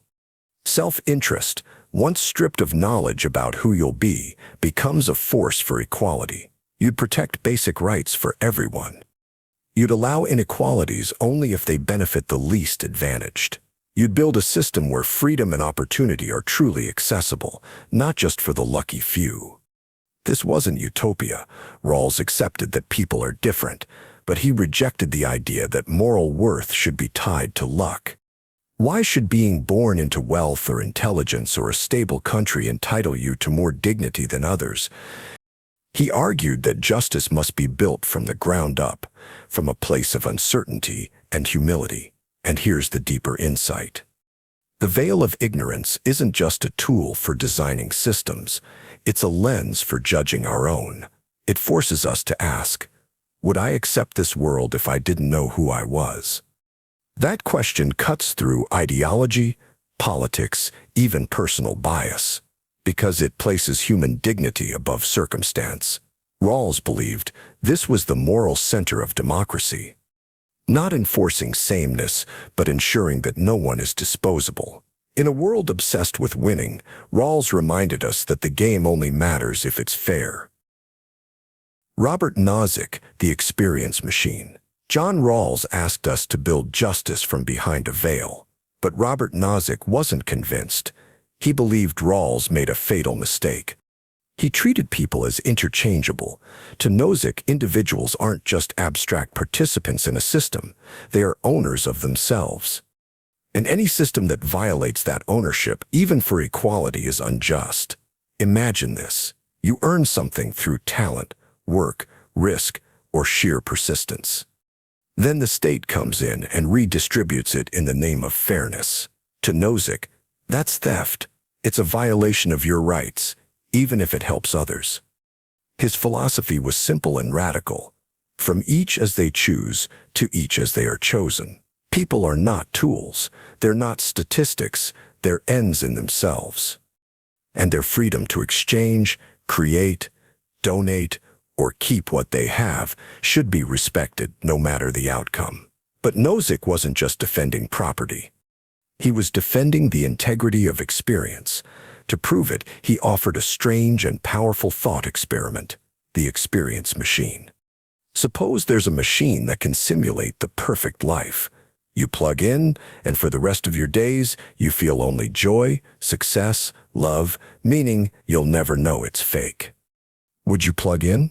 Nozick believed most people would say no. Why? Because we don't just want to feel things, we want to do them. We want our lives to be authentic, even if painful. And that, he argued, shows something deep about human nature. We care about what we are, not just how we feel. We want to be the author of our own lives, even if the story is hard. This posed a challenge not just to Rawls, but to any system that prioritizes outcomes over autonomy. Nozick said, don't ask what's equal. Ask, was it justly acquired? Was it freely chosen? To him, justice isn't about designing ideal societies. It's about respecting the individual, no matter how unequal the result. Jürgen Habermas, communicative reason. Robert Nozick believed that justice is about respecting choices. But Jürgen Habermas asked, how do we even make choices together without talking past each other? In an age of echo chambers, political polarization, and distrust in truth itself, Habermas believed the core crisis of modernity wasn't just economic or political, it was communicative. His question was deceptively simple. How do we reason with one another in good faith? Most modern systems run on instrumental reason. We calculate, manipulate, optimize. But this kind of thinking can't tell us what's right. It only tells us what works. Habermas proposed something deeper, communicative reason. This is the kind of reasoning that happens when people engage as equals, not to win, but to understand, not to manipulate, but to reach agreement. He believed that language, real, open dialogue, is the key to building just societies, but only if we engage with a shared commitment to truth, clarity, and mutual respect. He called this the ideal speech situation. Everyone can speak, no one is coerced. Arguments are judged by their merit, not by who speaks them. The goal isn't domination, it's understanding. Of course, no real-world conversation is perfect. People lie, they posture. Power distorts everything. But Habermas wasn't naive. He didn't say this happens all the time, only that it should, It's a regulative ideal, a compass, not a blueprint. And this becomes especially urgent in democracies. Because democracy isn't just voting, it's deliberation, the slow, messy process of collective reasoning. Without trust in shared dialogue, democracy collapses into noise. Habermas also warned about colonization of the life world when systems like money and bureaucracy invade our personal, cultural, and emotional spaces. We stop talking with each other and start managing at each other. In this way, his work ties back to Arendt's warning about thoughtlessness, and forward to Foucault's insight about invisible systems of power. But instead of despairing, Habermas offered a fragile hope that through dialogue we can still rebuild meaning. That rational communication is not just possible, but essential, that society is not just an economy or a machine, it is a conversation. Daniel Dennett, consciousness is an illusion. By now, we've seen truth questioned, justice reimagined, and communication redefined. But Daniel Dennett goes further. He asks a question that shakes the very core of selfhood. What if consciousness, what it feels like to be you, is just a trick? Dennett doesn't mean that consciousness doesn't exist. You're clearly having an experience. But he argues, it's not what you think it is. We like to imagine the mind as a control room, some inner self watching a screen, pulling levers, making decisions. But Dennett says there is no control room, no central observer, no inner ghost. Instead, he offers the multiple drafts model of consciousness. Your brain isn't a unified voice. It's more like a newsroom, dozens of subsystems processing information in parallel. Some get published into awareness, others fade away, unreported. There is no single moment when you become conscious of something. No final editor, just competing processes. So what is the self? Dennett's answer is startling. A story, a narrative your brain tells itself. A user interface for managing a chaotic system of impulses, memories, perceptions, and habits. You are not the narrator. You are the narrative. This isn't just philosophical speculation. It draws from cognitive science, neuroscience, and evolutionary theory. Take the Cartesian theater, the old idea that there's a mental stage where experience plays out. Dennett demolishes it. There is no spotlight, no seat where the real you sits. He shows how illusions, like the blind spot in your vision, reveal the brain's habit of filling in gaps, inventing coherence. Your sense of a continuous self, a convenience, a summary, a stitched-together fiction with enough stability to function. And here's the twist. It works. You don't need a central soul to survive. You need models, efficient, useful models that simulate reality just well enough to keep you alive. Dennett doesn't mourn this loss of soul. He sees beauty in it. The brain evolved a way to fake a self so effectively that the illusion becomes real enough. But this view unsettles many, because if the self is just a process, what happens to free will, to moral responsibility, to love, memory, identity? Dennett says, those things are real, just not in the way you think. They are patterns, not substances. Dynamic, not fixed. You are a story the brain keeps telling itself until one day it stops. Thomas Nagel, what is it like to be a bat? Daniel Dennett gave us a model of the mind as machinery, processes, simulations, patterns. But Thomas Nagel stops us cold. He asks, what is it like to be a bat? Not in the scientific sense. We know bats use echolocation. We can diagram their brains. We can describe their behavior. But Nagel says, none of that tells us what it feels like. Not just what it does, but what it's like to be it. This is the problem of subjective experience. What philosophers call qualia, the raw feel of being conscious. And Nagel's point is disarmingly simple. Even perfect science might never explain it. You can know everything about how light hits the retina, but it doesn't tell you what red feels like. You can scan every neuron in the brain, But it doesn't tell you what sorrow or embarrassment or ecstasy feels like from the inside. With the bat, Nagel creates a distance.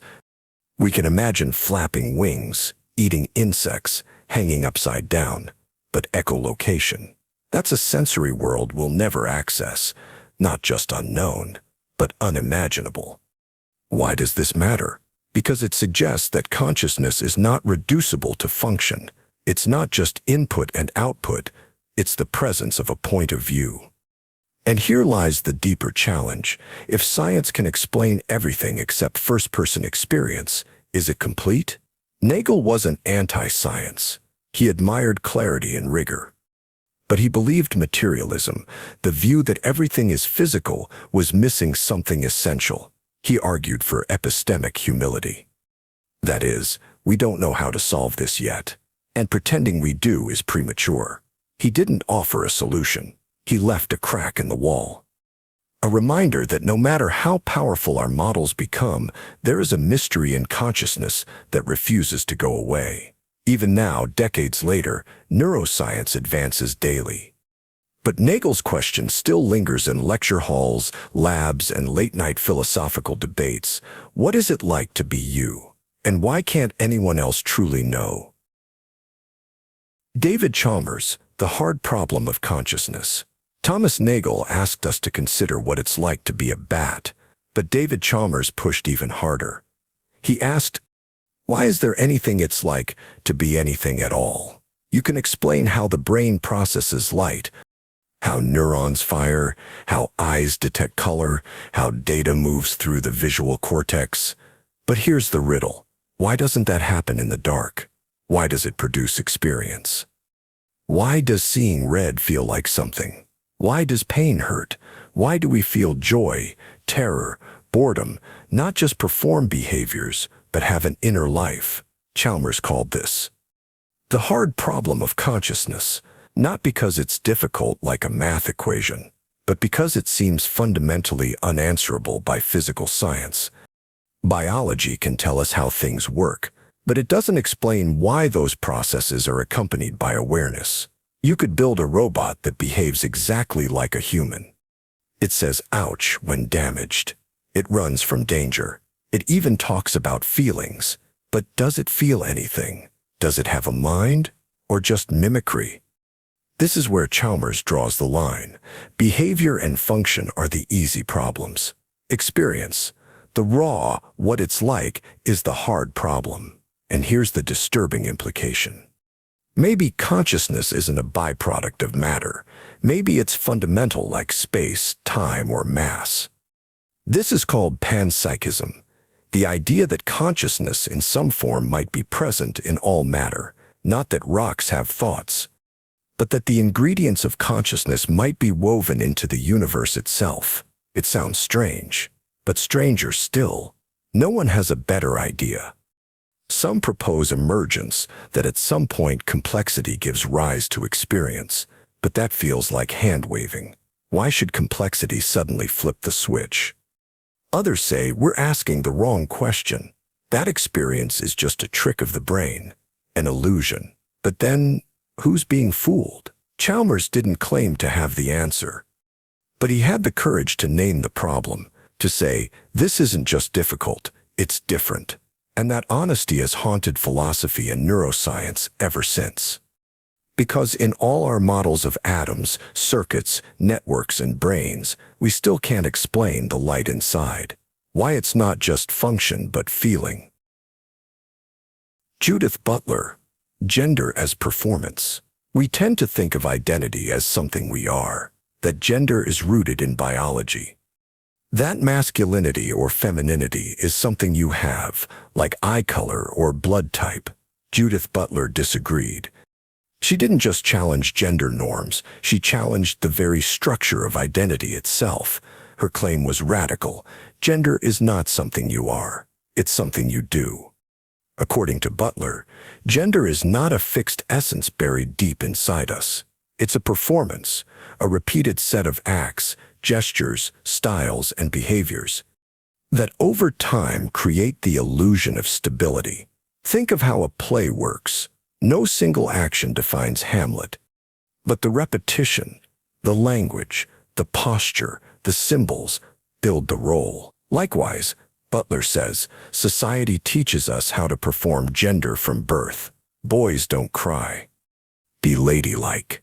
Every social cue becomes part of a script we're expected to follow. But here's the twist. There is no original behind the performance. The real man or true woman is a myth created by repetition itself. Even biology, she argues, is not free from interpretation. When a doctor looks at an ultrasound and declares it's a boy, that statement isn't passive, it's performative. It doesn't just describe reality, it creates it. This connects her to a broader philosophical tradition, going all the way back to Foucault, who showed how language and power shape truth. And to Derrida, who questioned whether meaning is ever stable. Butler takes it further. She shows how identity is constructed by social scripts, enforced by norms, and repeated until they feel natural. And that's what makes her work both liberating and unsettling. If gender is a performance, then performances can be interrupted, remixed, or refused. But it also means there's no pure inner self to return to. No original identity beneath the layers, just layers all the way down. This idea sparked a revolution in queer theory and feminist thought. It opened up new ways of thinking about bodies, identity, and freedom, but it also raised hard questions. If there's no stable self, then who decides what's real? Where do boundaries come from? And what does resistance even mean if every act is already part of a performance? Butler doesn't offer easy answers. She leaves us with something more powerful, a lens, a way of seeing identity not as a prison but as a stage, with all the chaos, risk, beauty, and danger that lived performance entails. Byung-Chul Han, burnout and transparency. The modern world does not whip us into obedience. It seduces us into self-destruction. That's the thesis of Byung-Chul Han, the Korean-German philosopher who saw something that others missed, the violence of freedom. We think we've moved beyond the disciplinarian society. No more factories, no more chains, but Han says, the pressure didn't vanish. It turned inward. You are no longer the prisoner. You are the warden. In Han's view, we have become achievement subjects, obsessed with optimizing ourselves. We track our sleep, our steps, our output. We hustle, grind, perform. We smile through exhaustion. And when we fail, we don't blame the system. We blame ourselves. I didn't work hard enough. I wasn't disciplined. I'm not enough. This internalization is the new mechanism of control. There's no need for surveillance, because we willingly expose everything. Han calls this the transparency society, where we post, perform, and polish our lives for public display. We strip away mystery.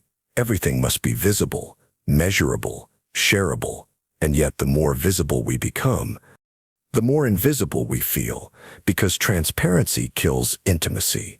It kills depth. It flattens the soul into content.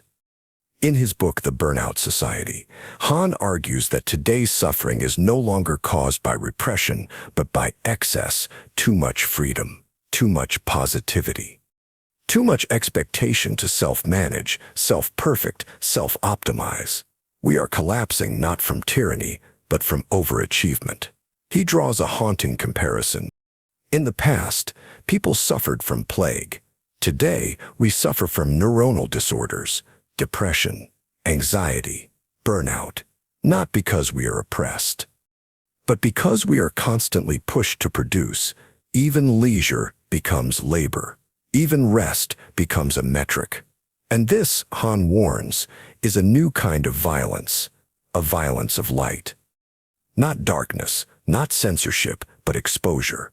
We live in a digital panopticon where we are both the watched and the watcher, and the result isn't liberation, it's fatigue. So what's the cure?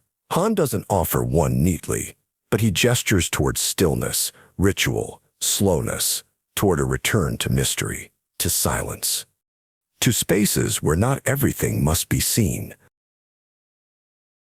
Nick Bostrom, Simulation and Superintelligence. What if everything we've just explored, all the pain, love, wars, books, philosophies, all the minds that shape the world, were just a story inside another mind? This is not a sci-fi movie plot. It's a serious hypothesis from philosopher Nick Bostrom. The simulation argument is simple and terrifying. First, assume that intelligent civilizations survive long enough to develop world-simulating technologies.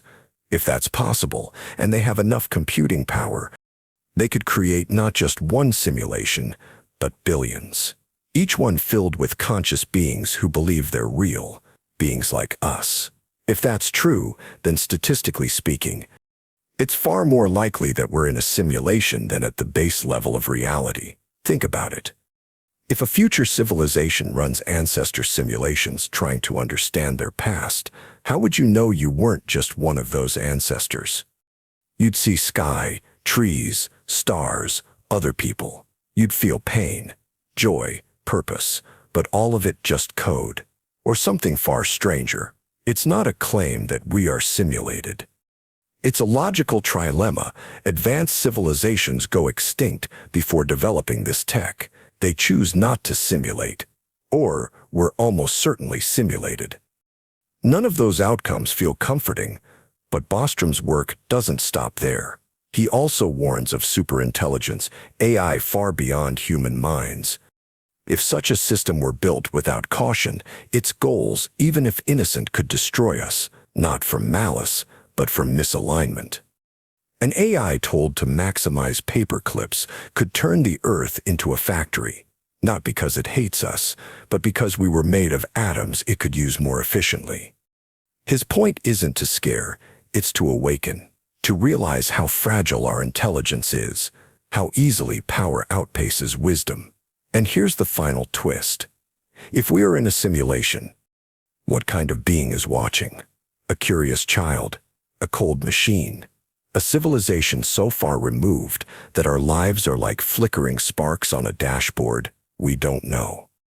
But Bostrom's real message isn't about paranoia. It's about humility. If we're simulated, so what? We still feel. We still suffer. We still strive. Our questions are still real because we're the ones asking them. In the end, it's not whether the world is real that matters. It's whether the meaning we create inside it is. And that brings us back full circle. From Plato's cave to Bostrom's code, from gods to ghosts to machines. Philosophy was never about certainty. It was about staying awake. Even when reality itself might not be.